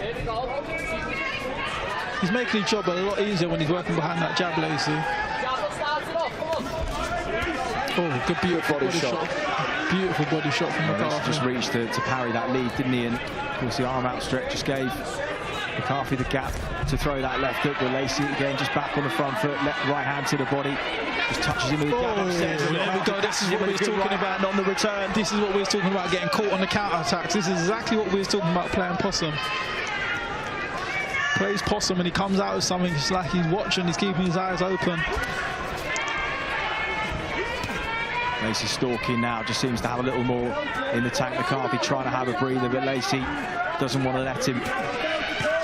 Oh, beautiful right hand. I think he's hurt. He's hurt, he is hurt, he is hurt, he's hurt. And Steve Gray now starting to have a look at McCarthy, and Lacey senses the crowd here in Liverpool. He's putting the hands together, and McCarthy in big trouble, responds with the left hook, and Steve Gray. He tied his man up, very sensible, tying his man up. He was hurt there. No, he was. And even on his way out, we saw in the first fight of the night, he's not afraid of jumping in when he knows a fighter is there, but there's a really weathered look on the face of McCarthy now. Sometimes around the face, blood above the right eye, blood from the nose. McCarthy has a breakthrough here, minute on the clock in round number 4. Jeez. Lacey's really finding his range now. Starting to really utilise that jab and set things up with it. I don't think McCarthy's fully recovered yet. He's still trying to get his legs back. You see him bouncing, trying to get his legs back underneath him. It looks like he got a bad cut as well. But he's showing tremendous heart and he's coming back, firing back. Lacey just trying to shape up for the counter there. He's just trying to dress McCarthy up and bring him onto something which could be crucial here, because when he does attack, McCarthy is just going on the retreat, keeping those hands high and tight, trying to keep himself safe. I'd like to see Lacey go back to the body. He's hurt McCarthy a lot. That was a good left inside. I agree. He's headhunting quite a bit. There he goes. He's hurting again with a straight right hand. Just needs to mix the variety a bit, go to the body and come back to the head. McCarthy trying to just rock and roll under those shots as they came at him, and again just gets himself back to centre ring, sees out a difficult round. Smothered his work at the end. McCarthy smothered Lacey's work just to get a breather there. It was very clever, very smart tactic there. Lacey had him hurt a few times. Yeah, Stephen, you just looked across to McCarthy's corner. There's Lacey on your screen at home, but McCarthy in his corner. That was a very dejected, very tired looking man as he sat down. He looked on wobbly legs when he had to sit down there. Be good to see if he's fully recovered going into this next round, but he does look hurt. Very hurt. Very hurt. Look at his attacks. Very hurt. Look, he ties his man up and he needs to get a breather to clear his head right there.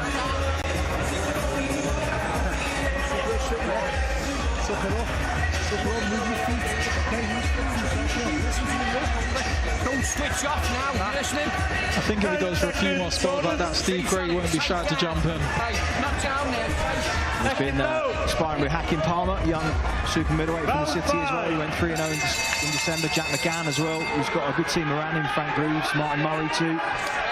Won his fight last weekend at York to go 8-0, so congrats to him. And well, the hard work. I think he looks like he's starting to pay off here. He's in control, and just a sense that maybe McCarthy might not see out this round, but it all depends how it plays out. I just heard Paddy say to McCarthy, don't be too brave. He's trying to talk to him in there. There's been plenty of respect between the pair of them in the build-up here.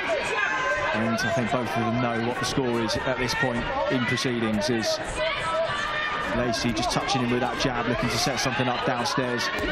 McCarthy again, just winging those shots, trying to fight his way out the corner, trying to find that Hail Mary punch to change the course of the fight. He's gone way behind him, and he is hurting. He's got a lot of heart, McCarthy has. I'm not sure how much he can take of the sustained punishment when it's been put on him, but he's definitely got tremendous heart in his game.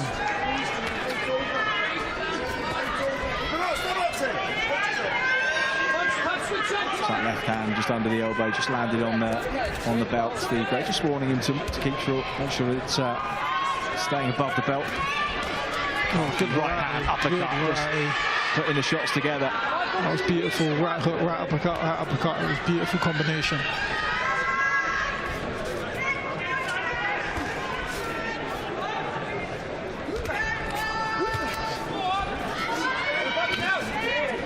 Stiff jabs from both men.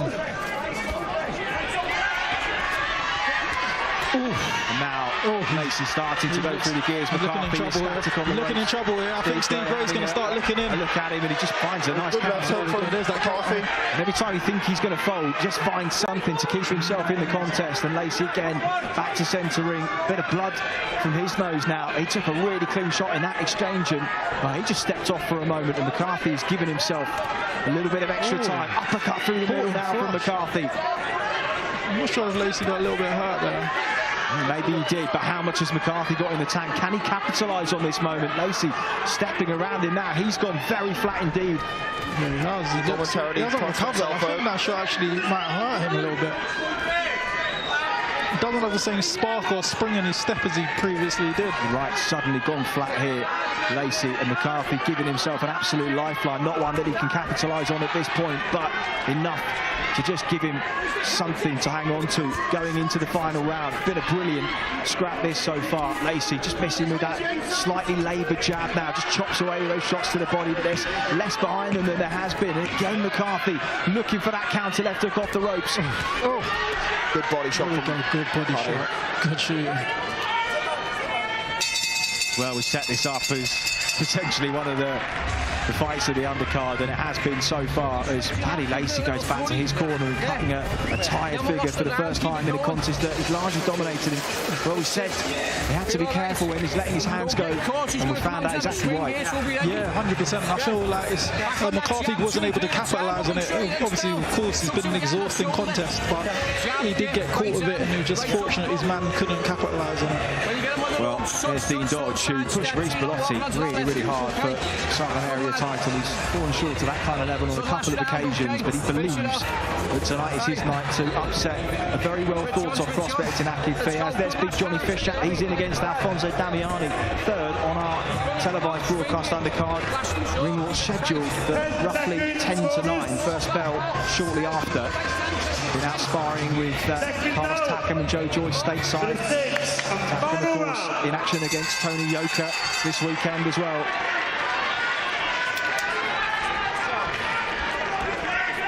All right, going into the 6th round. 3 or 4 minutes ago, Paddy Lacey in full control. Just a glimmer of hope, if nothing more, for James McCarthy. A brilliant shot off the ropes, and worried. You see the right hand land and blood spraying from the nose of Lacey. McCarthy seems to get his second win. I'm not sure if his corners told him that he was previously hurt in that round. He's definitely come to step on the gas here. Sometimes you're running on fumes and pride, and that is, I think, the best way to summarise where James McCarthy is. But he does have hope that Lacey, has he got a little bit more in the locker? He's been hurt less in this contest, but he was hurt in that last round. Yeah, I believe so. I believe he was hurt in that last round. And McCarthy seems to have got his second win, but as you said, he's definitely running on red as well. Lovely lead right hand, stepped in and out of range on the button. Again, just changing that angle beautifully with the left hook. Footwork was beautiful. I guess that's where his football background came in there, Paddy. Yeah, he's a natural athlete, isn't he? Certainly of the pair of them, the more natural mover. But he has found out the hard way that you cannot get complacent when you're in the ascendancy. And just a little spring in the step of McCarthy. Half the round to go. Stiff jab from Lacey.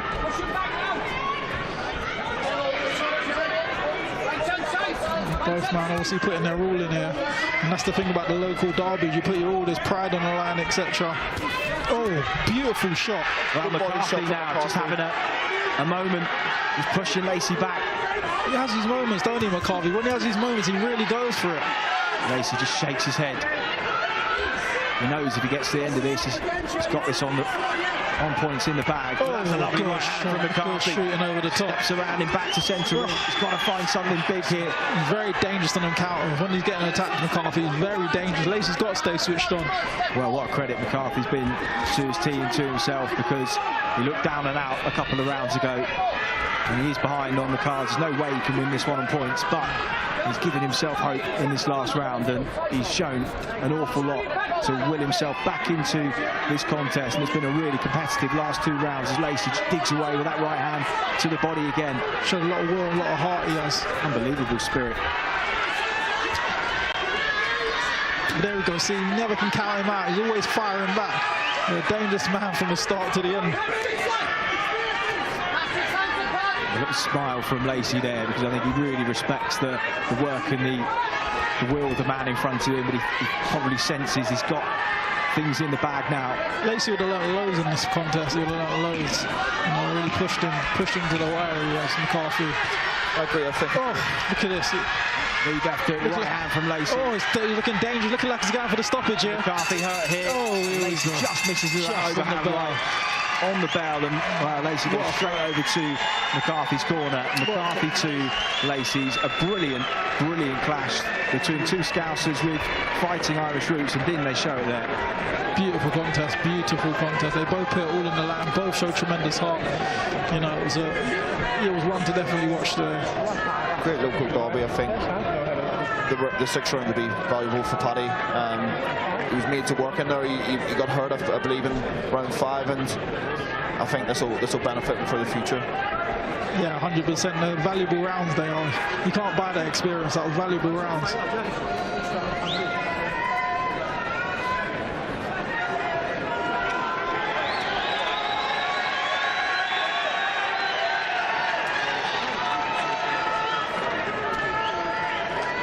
I think James McCarthy wanted an opportunity to show what he's capable of with more than just 24 hours notice. And I think, fair to say, he's probably going to be second best on these cards tonight, but he can raise his arms with an extreme amount of pride to the people that have come out to watch him, because that was a brilliant last couple of rounds when he really did look down and out. Both fighters are standing by with Steve Great, so let's find out what's on those scorecards.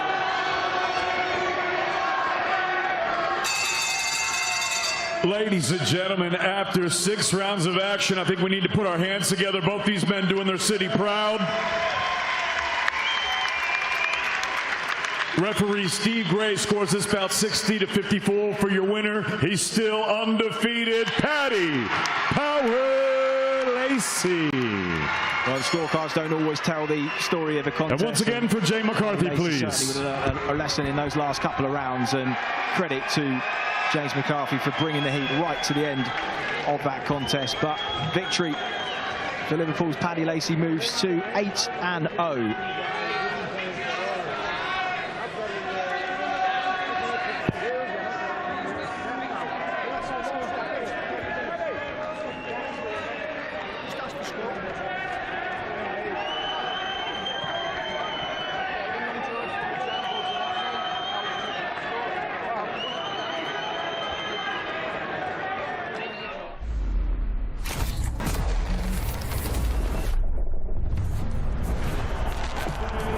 Get ready for the return of Anthony Joshua.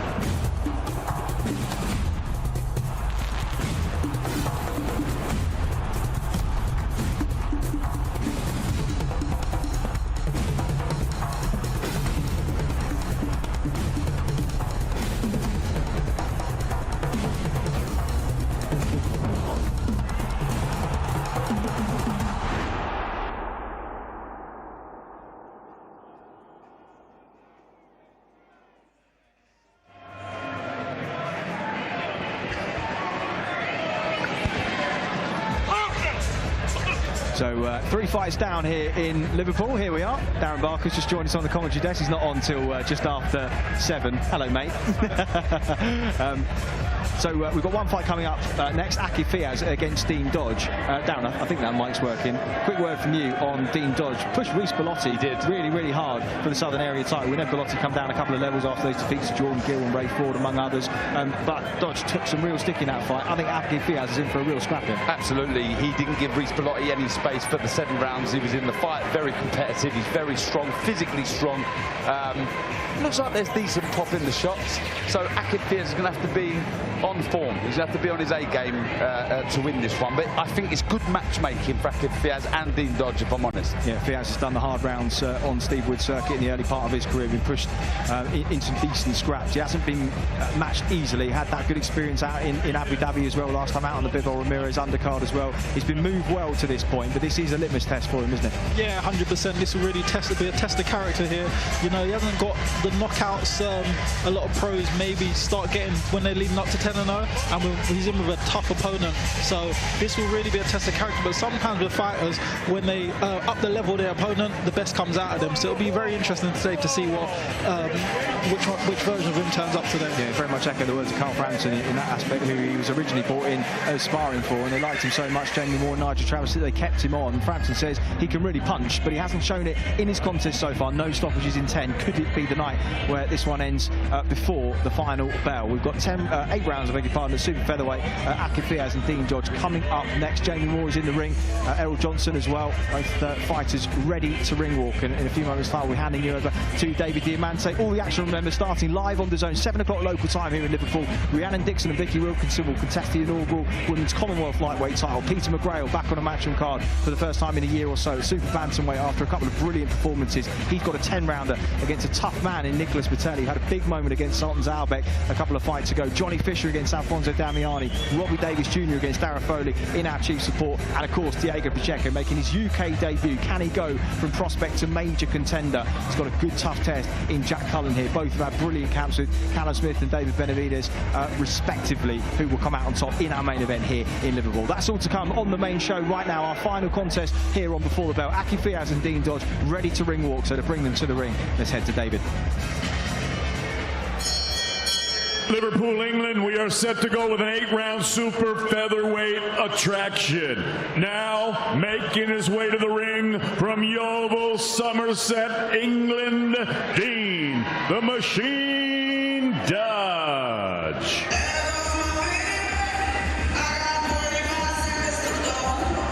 Here is El Diablo, Dean Dodge from Yeovil in Somerset. He's talked this week about what a life-changing opportunity tonight could be. Is he catching Akif Fiaz at the right time? As we mentioned, he's fallen short a couple of times for the Southern Area titles against Steve Bikar and Reece Bellotti, both the super featherweight. Watched his interview with Luke from Simbox on their YouTube channel last week. He said this could really be a career-changing fight for me. He rates Fiaz highly, but he said he hasn't been in with anybody like himself. And I think he's right, to be fair, when you look at what Bellotti brings. And you remember the days on the York circuit, he was up and coming. He can really punch. And this guy took a lot of stick and pushed Bellotti around for a number of rounds before he was stopped. And not many people do that to Bellotti. No, not a lot of people. I remember he was coming through, he kind of signed professional the same time as me. And I remember them early cards we used to be on, he used to be getting people out of there. He used to get a lot of knockouts for his Bellotti. He can really punch. So if you're sitting there with him, you obviously got a decent chin and heart. And now entering the arena from Oldham, Lancashire, the undefeated Akif Fiaz.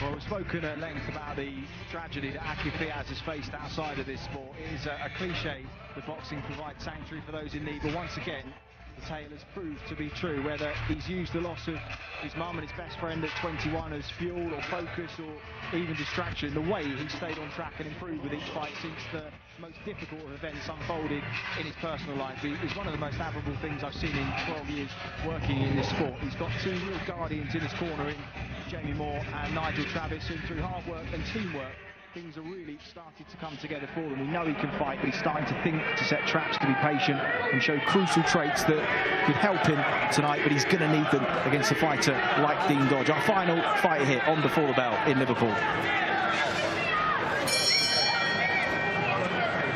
Ladies and gentlemen, from the M&S Bank Arena, Liverpool, England, live on DAZN, we are set to go with a special super featherweight attraction. It's all being brought to you courtesy of Mr. Eddie Hearn of Matchroom Boxing. We're sponsored by Betfred, Stagefront, and JD Sports. Introducing your third man in the ring at the sound of the bell, scoring A-star referee from Liverpool, Mr. Mark Lyson. And now, ladies and gentlemen, 8 rounds of boxing scheduled in the super featherweight division. Introducing first, fighting out of the red corner, he wears the white trunks with the black and silver trim and the red piping. He scaled 9 stone, 6 pounds, 15 ounces. His professional record, 9 victories, 2 defeats, 1 draw, with 3 wins coming by way of knockout. He fights out of Yeovil, Somerset. Please welcome Dean, the Machine Dodge.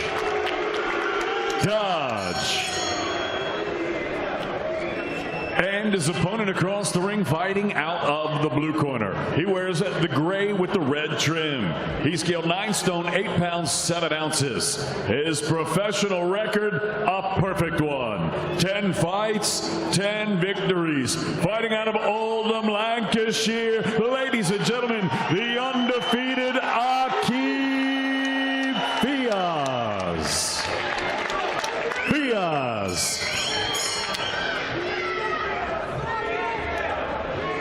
Okay, boys, both know the rules. I want you to obey my commands. Tell you to break clean, defend yourselves at all times, boys. Good luck to you both.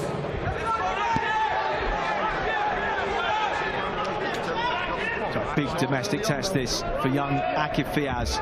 Final hug with Jamie Moore in the corner, and for Dean Dodge, looks big and physical. And he is really up for this. Fiaz has improved dramatically in the last year or so. Came in a little heavy on the scales yesterday. I don't think Errol Johnson in Dodge's corner was particularly happy about that. Maybe an indication that Fiaz could go up a weight, and will do as he progresses into his mid-20s. He's going to have to deal with some pressure here. Lands a nice stiff right hand, and Dodge took plenty of them in the Reece Bellotti fight.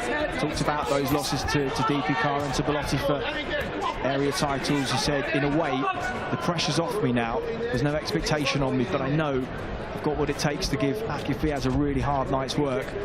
And he believes that all the pressure is on the young Oldham fighter. Yeah, you know, earlier we were talking about Fiaz's knockout percentage, but sometimes not the percentages of their knockouts don't represent their punch power. I believe sometimes when you win these contests on points, it's the opponents respect your power enough to not overcommit. So that's might not be a reflection of how hard he actually hits.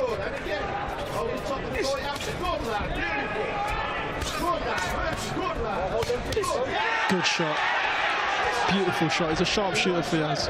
Crisp and hard to read, but that jab is coming from low, and just straight right hand down the pipe as well. Just pot shotting in that Philly shell stance on the ropes, and just clinches and pivots. Turns Dodge to give himself some space. Mark Lyson, the third man in the ring. The sharp shooter Fiaz. He can really see things coming and counters pretty well. Dodge has been training with Lee Haskins, sparring with his son Anton, who's 6-0. He said he's going to rough Fiaz up tonight. Hasn't started as quickly as maybe we thought he was. He's looking a little bit pedestrian at points here. Fiaz has just picked him off as he's come forwards. Will he go up through the gears as this fight goes on? Looks in really good condition. Dodge, the best we've seen him on the scales yesterday as a pro. Says something about how his preparations have gone. He just chips away up close, and Fiaz just catches him with a little crisp counter. Beautiful counter left to the body. The elbow there as well. Beautiful jab. He's boxing very sharp today, Fiaz. Very sharp. And well, if beautiful counter right out. I think that hurt him. That did. The rumours are true about Chantal Cameron and Katie Taylor negotiating terms for May the 20th in Dublin. Fiaz will be a crucial sparring partner for Cameron, as he was for Frampton in the late years. Very good at mimicking different styles and boxing in different ways. Can go southpaw if needs be as well. Very good boxer, very sharp. Dodge now on the front foot for the first time in the contest, just trying to box. Oh, there we go. Walks in, beautiful right hand, drops him onto the seat of his trunks, and Fiaz heads to the neutral corner as Mark Lyson administers the first count for Dean Dodge, right on the bell, and he gets 60 seconds to head back to his corner. He smiled and his legs are under him, which tells you that it was a flash knockdown, but Craig Richards brilliantly timed there from Aki Fiaz. Beautiful right hand, and we were just saying earlier about the punch power. You look at someone's punch knockout ratio, it sometimes doesn't reflect, and it shows today. Beautiful right hand dropping in the first round. Just as he was starting to creep forward and box Fiaz into the corner, bang on the button. And was Fiaz just setting a trap? Spoke about that as part of his development and maturity, that he is starting to think his way through fights. He is setting traps, and well, he laid one brilliantly there. And well, you see the smile of acknowledgement from Dodge's face there. I don't think he was particularly hurt, but the timing completely took his legs away. And well, what a brilliant end to the first round for Aki Fiaz. Beautiful, just didn't see the shot coming, did it?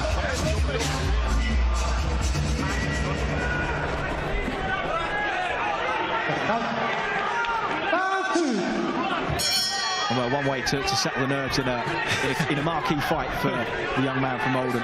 Yeah, that'll boost his confidence loads. That'll really give him a spring in his step for this round.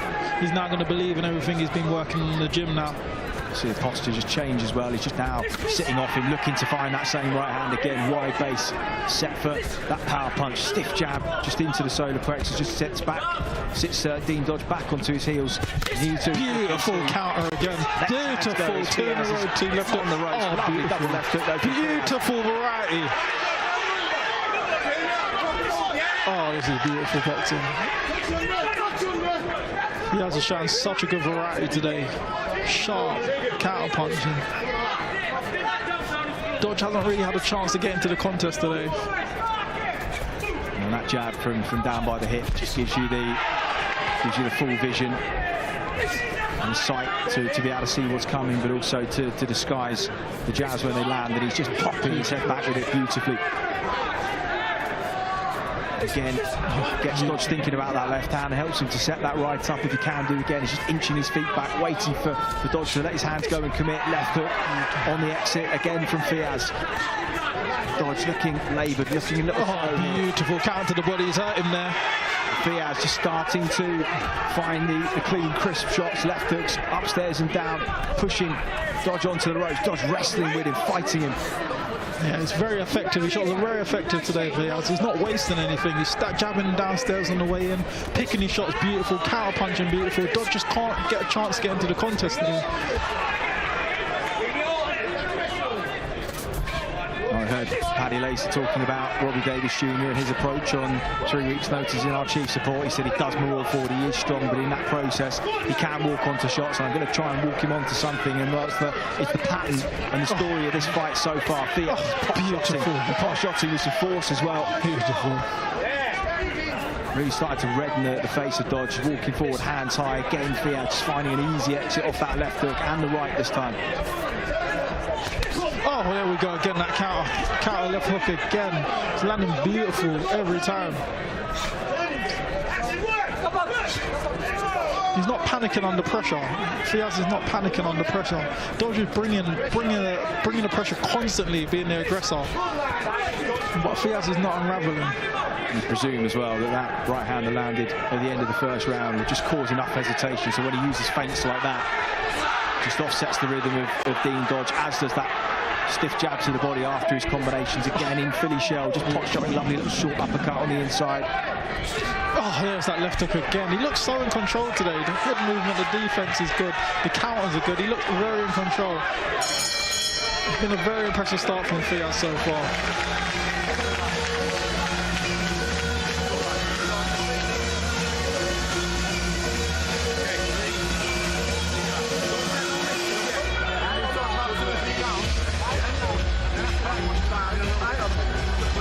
That little quick catch counter left hook has been working a treat for him. He landed it there, but he's been using it as an exit as well when he has been caught on the ropes. Dodge just hasn't been able to pin him down so far. No, he's been landing it all night. There we see it again. He just landed it all night tonight. He's been landing multiple of those. He's obviously been working them in training, and they're coming off beautiful tonight. Sometimes you work on something in training, it doesn't come up on the night, but the fact Fiaz has definitely been coming off all night tonight.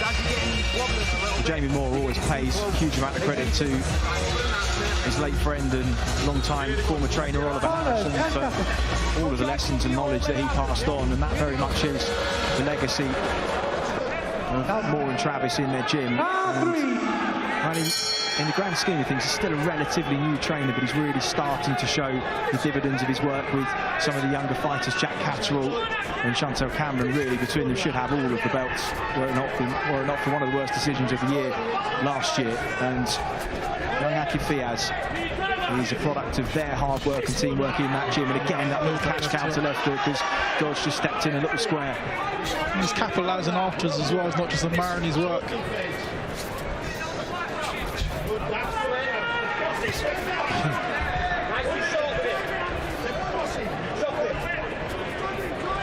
Oh, here we go again. It's like he can't miss at the moment, Fiaz.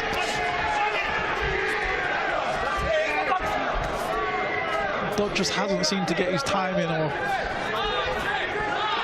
anything in there so far. Fiaz is not allowing him to get into the contest. Yeah, there's a considerable difference in hand speed between the pair of them as well.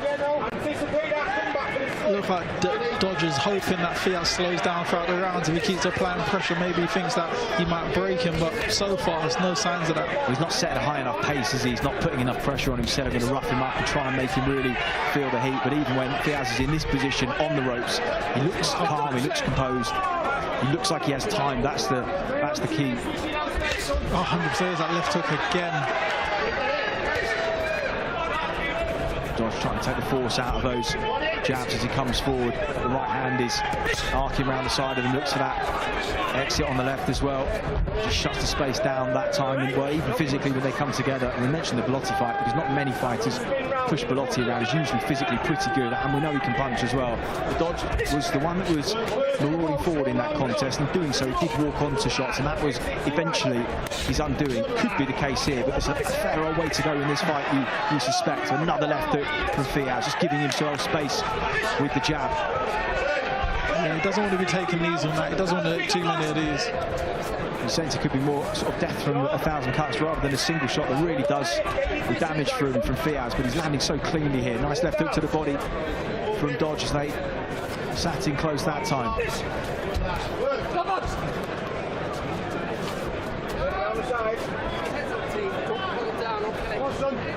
He looks so relaxed in there, Fiaz.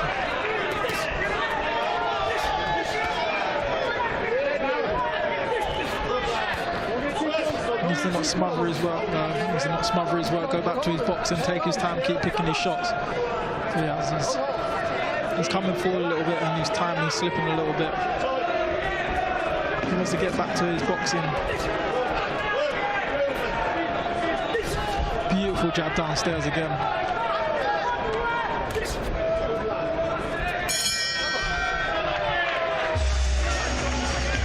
Well, he's had some good performances of late. Jordan Ellison, tough fighter, Northern Area light welterweight champion. Fiaz pressured him, took the wind out of his sails towards the end of that fight, controlled Diego Valtiero with ease in Abu Dhabi, who tried as he did, just couldn't get close enough. He was picked off at sharp range. Much is the case here as well. Yeah, that's exactly what's happening. He's getting picked off constantly on his way in here. Look, Fiaz is keeping his eyes glued to his man, watching everything, defend perfect, and he's picking his counters beautifully. Not to get round the goal, but you can do as you're getting used to it, but took his elbows and goes. I mentioned Campbell Hatton in the last contest or two ago, aiming for essentially central honours at area level later on this year. I think Fiaz, another couple of good performances. He could aim for the English title at 135. The belt holder Reece Mould, of course, that brilliant shootout with Lee Woods in his first fight under Ben Davison a couple of years ago, and he too beat Jordan Ellison on points a couple of fights after Fiaz did. And a good win over Hamad Gaz to win the title last month. I think those two would be a really, really good scrap in a couple of fights' time for Fiaz. But this, well, so far so good. And what was supposed to be a really big acid test for him, it's still maybe. But Dean Dodge at the moment is he's being outboxed, outpunched and outthought in the early stages as we hit the halfway point of this contest.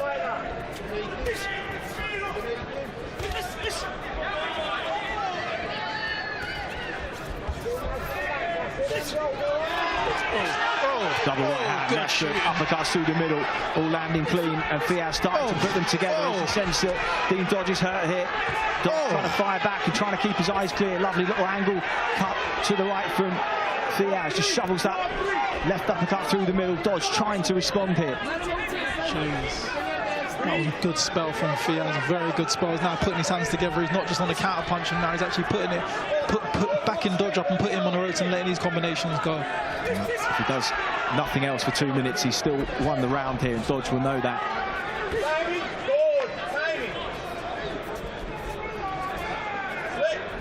Fiaz would have known exactly what he was in for tonight. As with Jamie Moore, they really do their research on fighters, and that's a shot that's worked for them. It has indeed.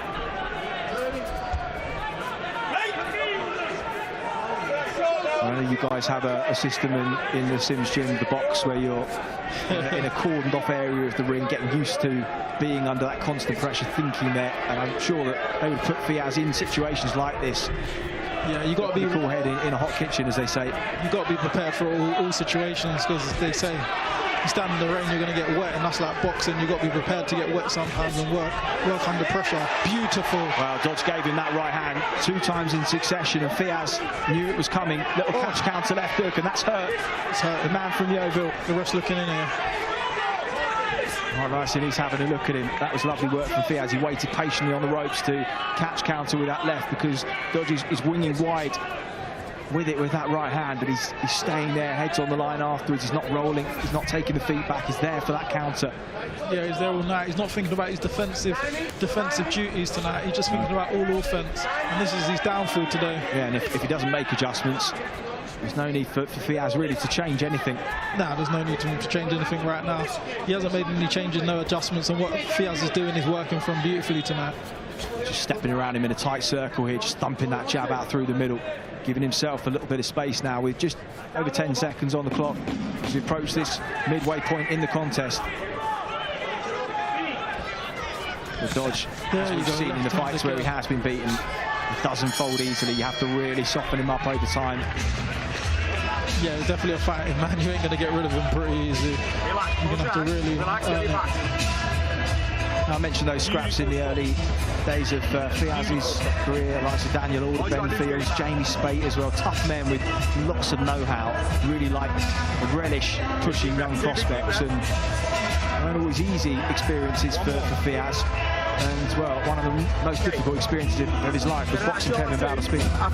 When I think he sensed he wasn't receiving the news about his mum, and he felt that she may not survive much longer, and he said his head was just full of the worst thoughts you can imagine, and it was a real tear-up, and he had to give everything that he had to get through that scrap with Valdespino. And the character of the young man, so young, to have lost so much, to have improved every fight, and to be taking opportunities like these and performing in the way that he is well, it's admirable to say the least. Nigel Travis and Jamie Moore will be pleased with what they've seen so far as we head into round number 5. Dean Dodge just trying to press forward, trying to quicken his feet up. That will be under the instructions of Errol Johnson. He's got to try and put some pressure on Fiaz and force some mistakes here, because he's just giving him too much and not applying enough pressure.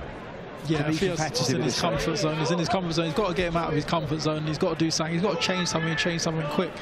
He's 5 rounds in out of 8, and he hasn't got a lot of time left, so he needs to apply something and apply it very fast. Fiaz again on the ropes, just covering up in the shell guard, just trying to roll those shots off the shoulders. Dodge just winging away, right hands to the body and lefts as well. Beautiful left hook. Fiaz picked it beautifully, didn't he? Left hook has literally been landing all night, and there he goes to work now.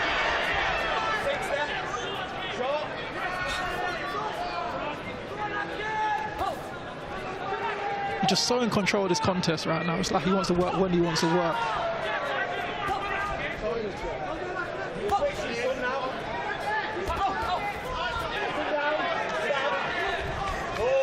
Jab to the body every time, just forcing the reset for Dodge. Lovely 1-2-3 combination straight through the guard. He's been throwing that jab downstairs from the beginning of this contest, and it's been working beautifully for him. As you said, he's not needed to change anything, because Dodge hasn't made any adjustments to what's been going on. Beautiful left hook again. Just shook Dodge to his heels for a moment, just catches the jab to the body that time. It's like he keeps getting beaten to the punch, and I feel like he's getting disheartened a little bit, Dodge. Yeah, body language is a little telltale sign from Dodge. He knows he's in a different class of opposition. I dare say he's dealing with him better than Reece Bellotti did at this point of the contest anyway. Again, just taking his feet back, watching that double jab just sail into no man's land as Mark Lyson intervenes. Yeah, when you keep missing like that and getting countered like that, it starts making fighters be unsure of themselves after a while and start second-guessing everything he's doing. Beautiful, beautiful combinations yet again. He's not been massively hurt by any one particular shot, but it's just been the accuracy, the precision of the counter punches from Fiaz, the placement of certain shots that he hasn't seen coming. Yeah, that's what it is. He's shooting very sharp today, Fiaz. He's very sharp with his shots, good variety, and Dodge just can't see them coming. It's not big shots, but as you said, it's sharp shots, and you just can't see them. Well, the uppercut left hook through the middle, round the side, gets himself back to centering. Again, just consistent with that jab to the body. So often absent in fighters' work, but so crucial that there's consistency with it over the longer rounds. A good round from Fiaz, a very good round again.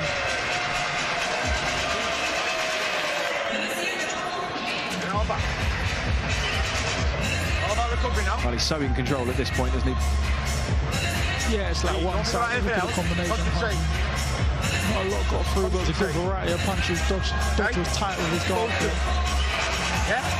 Just trying to lift that head up with the uppercut to set himself for the left hook.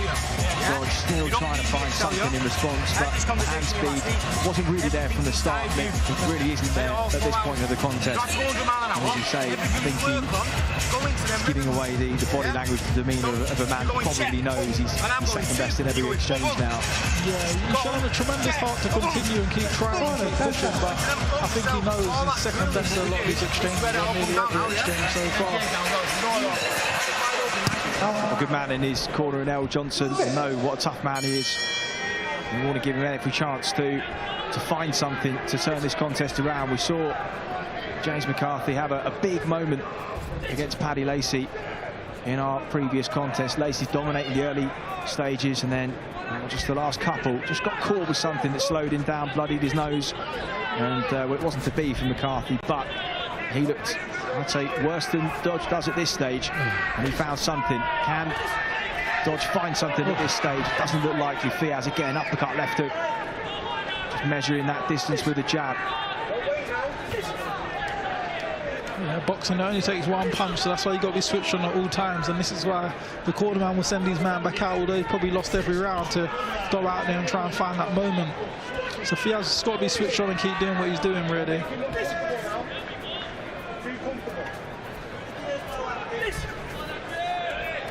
Oh, a lovely right hand off that left hand to the body. He was hurt there. His legs still ain't underneath him properly. Fiaz could capitalise on this. The long-term setup in the middle. There we go. There we go. The consistency of those jabs to the body all fight long. Just drawn his eye line down every time that left hand sticks into the solar plexus, and that set the right hand up. And now Dodge is in big trouble as Fiaz puts his hands together. Lyson, he could get a close look at him, and Dodge trying to battle his way still unstable, his legs are still unstable. He could get the stoppage here. He's got a minute to get the job done. Uppercut through the centre again. And every time it's been those shots that he hasn't seen that have hurt him. Fiaz again backing up, trying to set him up, trying to walk him onto something, and Dodge, well, he's obliging, stepping into Fiaz's space. It's the ones you just don't see is what hurts. That's been the story of the contest so far. And another mini breakthrough. That was a good right hand from Dodge. A little spray of sweat off the head back in Fiaz. Did that little rally just take a little bit out of Fiaz himself and put his hands together for a good consistent 30 seconds there. Maybe will just be feeling the pace of that and will look to take a breather himself. Another lovely left hook counter as Dodge marauds in with that right hand. See, this is the thing with Fiaz. He's so in control. He can take the breathers when he wants, he can attack when he wants, he can counter when he wants. Knows he got the round in the bag, and just watching these shots up close in our commentary position, just glide and glance off the arms and the shoulders. He looks comfortable. Yeah, he's got a Philly show. He's doing a Philly show, and he's done it quite well as well. A lot of fighters may try it, and they can't really pull it off very well. But he's definitely been working at the gym, and he's pulling it off very well. He's executing it perfectly.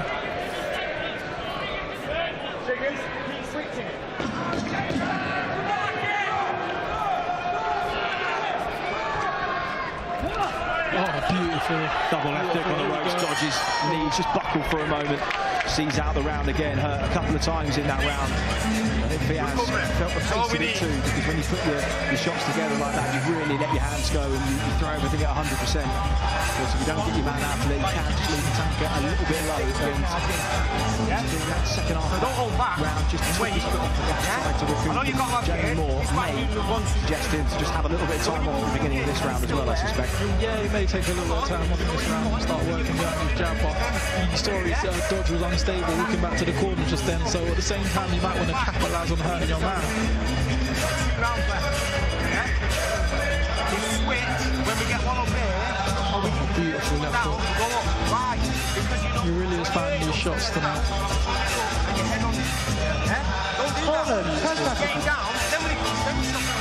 And there really was a sense that this could have been a very, very tricky night for Darragh Fiaz. We know what Dean Dodge brings and how motivated he was, and we could see on the scales the condition that he was in yesterday heading into this one. But he's just been second best all night long so far. And as we head into the penultimate round here, Darragh Fiaz, as I mentioned, put a lot into that last round. May just look to slow the pace down a bit. Will Dean Dodge just try and sense that maybe this is his opportunity to try and pile some pressure on, try and make Fiaz feel the pace? He's done the rounds before. He's gone 10 before.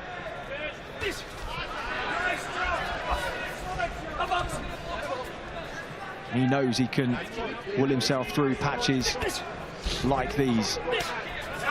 Oh, that was a beautiful body shot there. He doesn't really want to keep taking too many of these shots. I'm sure he was hurt a couple times in the previous rounds. There's that left hook again, a beautiful defense off of it. Yeah, Dodge has never really made the adjustment to it. Always walked in, giving him the opening. Yeah, he's coming forward, but he's not being educated whilst doing it. He's not thinking about his defensive duties whilst coming in, and Faz is just taking full advantage of it. Yeah, there he goes again. He hurt him again there. Yeah, just triple that right hand up through the middle, round the thigh. That was a stiff left hook to the middle. I think Dean Dodge has been hurt by that. He's just trying to hold on here. Yeah, he's hurt. Trying to disguise it with everything that he has, but he is really struggling here. He's closed right up into his shell and just trying to turn. He's done really well there. But may give Fiaz opportunities upstairs if Dodge is trying to protect the body now.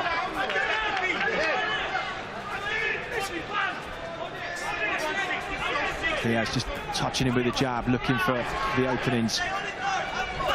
Oh, beautiful.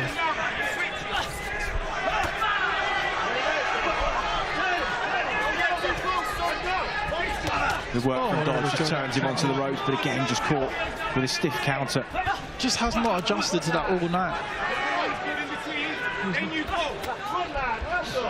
Right hand over the top, but just not enough force really to land with anything like enough to do the damage or to deter Darragh Fiaz at this stage. He's in full control. Dodge's game, he keeps trying, but just as you say, he's just second best. He just hasn't got a hand speed to land what he'd like to land.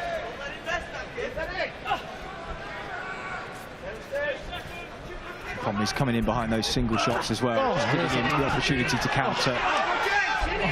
There's been no double jabs. There we go, hurt him to the body there. Again, that left hook, and he shells right up Dodge, and Lyson is having a good look at him. He takes a deep breath towards the end of this penultimate round. Can Fiaz land something to take him out here?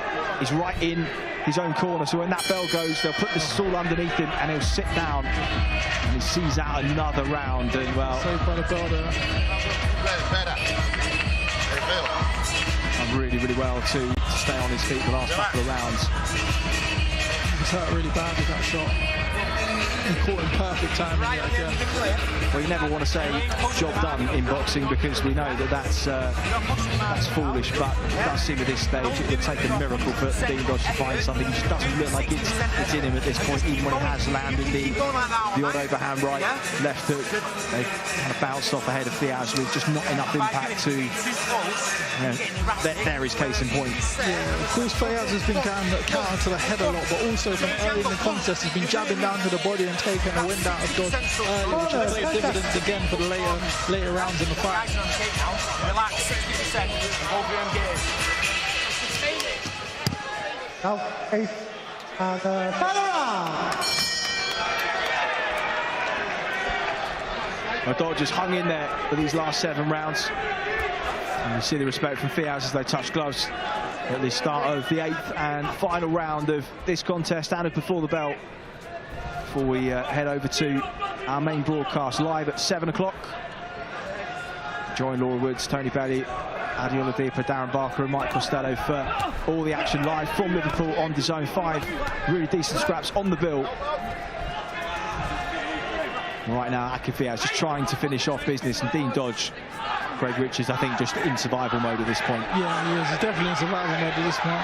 He realises, as he was saying earlier in the contest, second best constantly and been hurt a few times in the last previous rounds, and I think he just wants to see out to the final bell now.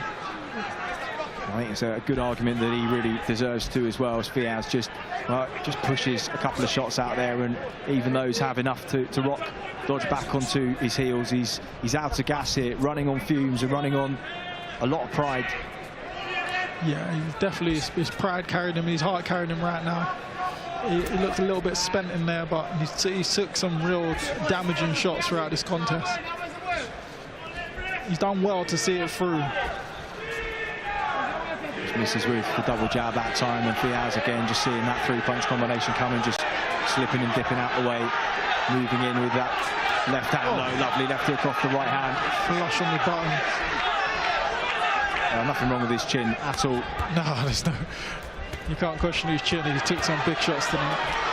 His chin, his conditioning, everything absolutely brilliant. But Fiaz here has been a class apart, and he's starting to chop away here, creates the angle with he might get a stop. A fair bit of time in the round to go, and Martin Lyson looks at him. He's all over the place here.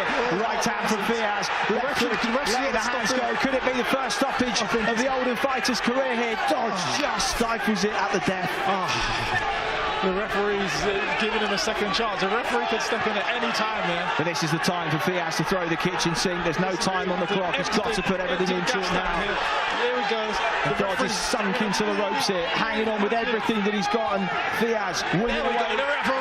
Lyson steps in. Dodge desperately wanted to see out the final bell. Yeah, he had to step in. He had to step in. He was hurt. The referee gave him 2-3 chances there, but Fiaz got his first stoppage and he deserved it. You know, Dodge showed tremendous heart, but yeah, the referee made the right choice right there. There was a point where he just wobbled all the way across the ring, and Martin Lyson, an extremely compassionate man, and really did give him every single chance, but still a good half a minute or so on the clock there, and when you just saw him rocking, and really this was the one there, just all over the place, wasn't he? And Fiaz put the shots together brilliantly, and you knew that he had the gas in the tank to keep his foot to the floor at that point, and Dodge did everything that he could to try and see out the round that he really deserved to, but Martin Lyson made absolutely the right call. Martin Lyson gave him everything. Gave him every opportunity to try and see it out, but it was too much. What a brave man. What a brave man. See Jordan Gill, Charlie Edwards sat ringside in the background there. I beg your pardon. Brilliant stuff. That's not Jordan Gill. He's a good friend of mine as well. Sorry, Jordan, if you're watching at home. He deserved that stoppage. Well, a late stoppage for Akin Fiaz. Dean Dodge, I think he'll understand when he watches that back why Martin Lyson made the decision that he did, and I think Martin Lyson will understand why he's disappointed as a fighter. But what a really good scrap to finish proceedings here. Akin Fiaz victorious via 8th round stoppage. Let's get the official result now from David Diamante. Ladies and gentlemen, referee Mark Lyson calls a halt to this contest. The official time of the stoppage, 2 minutes and 20 seconds of the 8th and final round. The winner by TKO, he's still undefeated, Akib Fiaz. Well, what could have been a very tough test for young Akib Fiaz proved to be a relative walk in the park. Absolutely breezed it. It was punch perfect, great balance, timing, game plan from Nigel Travis and Jamie Moore in his corner, and well, signs that he is now ready to step on at this level. Yeah, 100%. Definitely shows signs he's ready to step on. It looked like a relatively easy night for him, although he had a game opponent in front of him, and he just dissected him very well, picked his shots perfect throughout the contest and stepped on it when he needed to get the stoppage. It was, as you said, it was a punch perfect performance from him. Well, I mentioned Rees Mould, the new English champion. Could that be on the cards at some point this year? He'd say, looking at that performance, he's probably ready for that kind of step up. He's a good fighter, Mould, and they have a very good team there.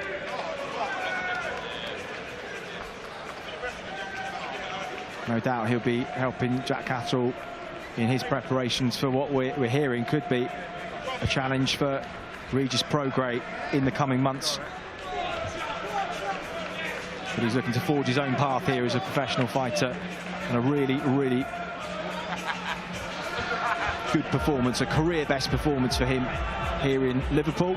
And we'll be hearing from him in just a couple of moments' time. Eddie Hearn is standing by with him ringside. He's sat down, and Jamie Ward is with him, so let's hear from our winner, Akib Fiaz.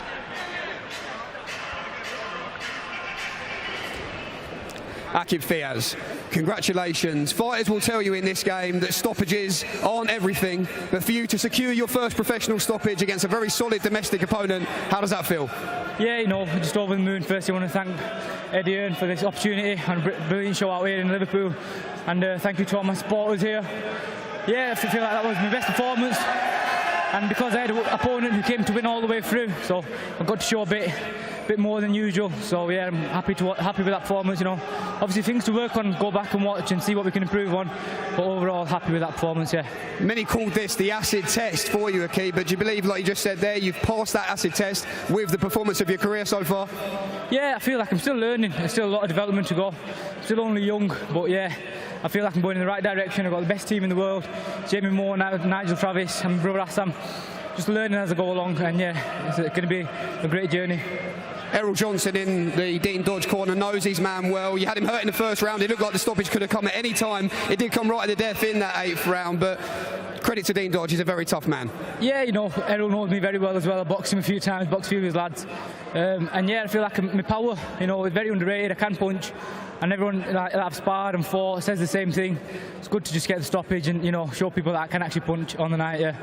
Is it only these types of tests that you're interested in now, Akib? Eddie said to Campbell Hatton a little bit earlier on tonight that you're moving into the danger zone now and you need to be ready for these types of fights. Yeah, you know, I'll fight anyone. I've always said that. That's on them. That's not a question for me. That's a question for Eddie, really. So yeah, I'm just doing my job, beating whoever they put in front of me, and yeah, see where we can go. We'll ask Eddie shortly. Let's grab a quick word from trainer Jamie Moore first of all. Jamie, Akib said at a press conference this week, we'd see what he's all about. Did we? Yeah, I think we're only just scratching the surface with him, to be fair. He's not quite transferring his form in the gym into the ring, and that's quite a statement, really, because he's been performing really well. But I know how good he is, and I know how good he can be. I think we're just sort of turning the corner in terms of him understanding when to go through the gears and stuff like that. And like he's just said, he's young, he's not that experienced, even though he's had 11 fights, and you know, he's had him on good experience on big stages. But I think we're just about to start to see how good he can be. You'll know as a fighter, Jamie, as well, just getting that first stoppage, seeing it on your record, even if it's just subconsciously heading into fights, an element of pressure lifted from his shoulders tonight? Of course it is, and sometimes when you're looking for it, it never comes. Most of the time it never comes. So I think he'll be more relaxed now, and the stoppage just should start to come. Let's grab a word with promoter Eddie Hearn. Eddie, in and around 130, 135 pounds. That was Akib's 4th 8-rounder tonight. Titles and 10-rounders on the way? Yeah, firstly, a big thanks to all his great support that have come down tonight. You know, they came from Abu Dhabi out there, and, you know, they always give me a bit of stick about wanting to fight Campbell Hatton. And listen, that's a massive fight for Manchester. I think that was one of Aqib's best performances tonight. I think the experience he's been gaining, particularly on the road in Abu Dhabi out there, he's sitting down on his punches, and he can punch, and you saw that with a beautiful knockdown in the first. Credit to Dean Dodge, but for me now, I think one more 8-rounder, and then I want to see him move on to area and English titles and get in that British title position as well. And if that happens to be against Campbell Hatton, that's a fight that would actually fill Manchester Arena at some point. But Campbell's just done 6s, going to 8s, Aqib's 8s, going to 10s, but we're on the radar for that fight because I know how big it would be, but I think that's a big win for Aqib tonight. Aqib, it strikes me on this journey that everything you're doing is also part of a bigger project. I know you do a lot of work in the Oldham community as well. Why do you see your own spotlight and in the profile that you have right now as also a good platform and opportunity to give back to those around you? Yeah, you know, tonight, I don't know if you guys saw, on my waistband there was a Turkey flag and a Syrian flag. You know, them guys out there are going through real troubles, and inshallah this Ramadan we will raise money for them people and help them. You know, our little help, you know, it will go a long way for them people. And finally, I want to say a massive thank you to Carl Frampton, who sat at home today. I had a FaceTime with him last night, and I do sometimes doubt myself like all fighters do, and the call yesterday, he sort of just reassured me and he told me how good he really thinks I am, and just it was at the right time, the right call, and really give me that extra belief tonight, and I think that showed in my performance. Great stuff, and you've certainly got a great network of people around you, not just Jamie Moore and Nigel Travis, but all your fans who have came here to Liverpool tonight to support you. They've got you through some challenging times. Do you have a final message for all your supporters in here tonight, Aqib? I love every single one of you guys, you know, you're following me all around the world now, so, you know, this is going to be a great journey. I love you all, thank you all for your support. Big year ahead. Aqib Fiaz, congratulations.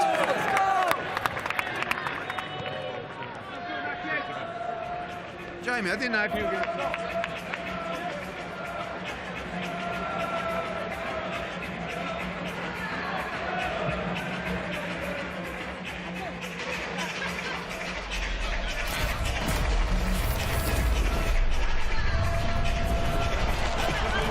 Get ready for the return of Anthony Joshua.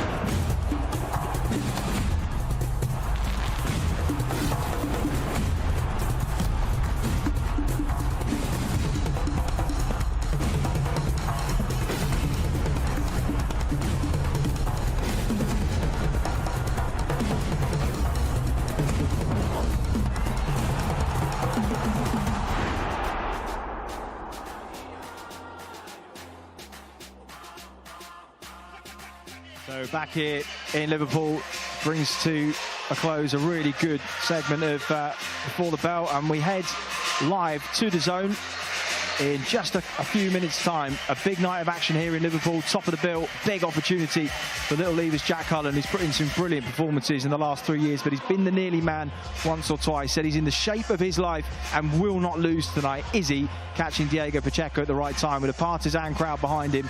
All the brilliant American proved too much tonight in Liverpool. Thanks for your company, Chris Lloyd, Craig Richards. Thank you very much for joining us. Absolute pleasure. Wish you all the best for the next few weeks as well. Thank you. Thank you so much, and thank you for your company at home. We will see you on the other side, live on DAZN.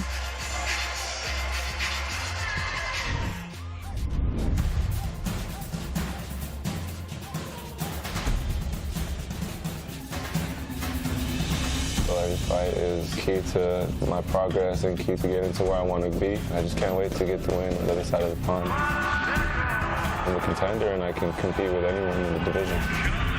Listen, he's coming, he's never been beat, it's going to be a good fight. Good start from Cullen. This is some statement that Jack Cullen is making. It's my life, this is all I've ever wanted to do. I am the underdog and I'm going to come in and put the performance of my life on. I'm going over there to really put a beating on him, to be honest. Just make sure you're ready for a war.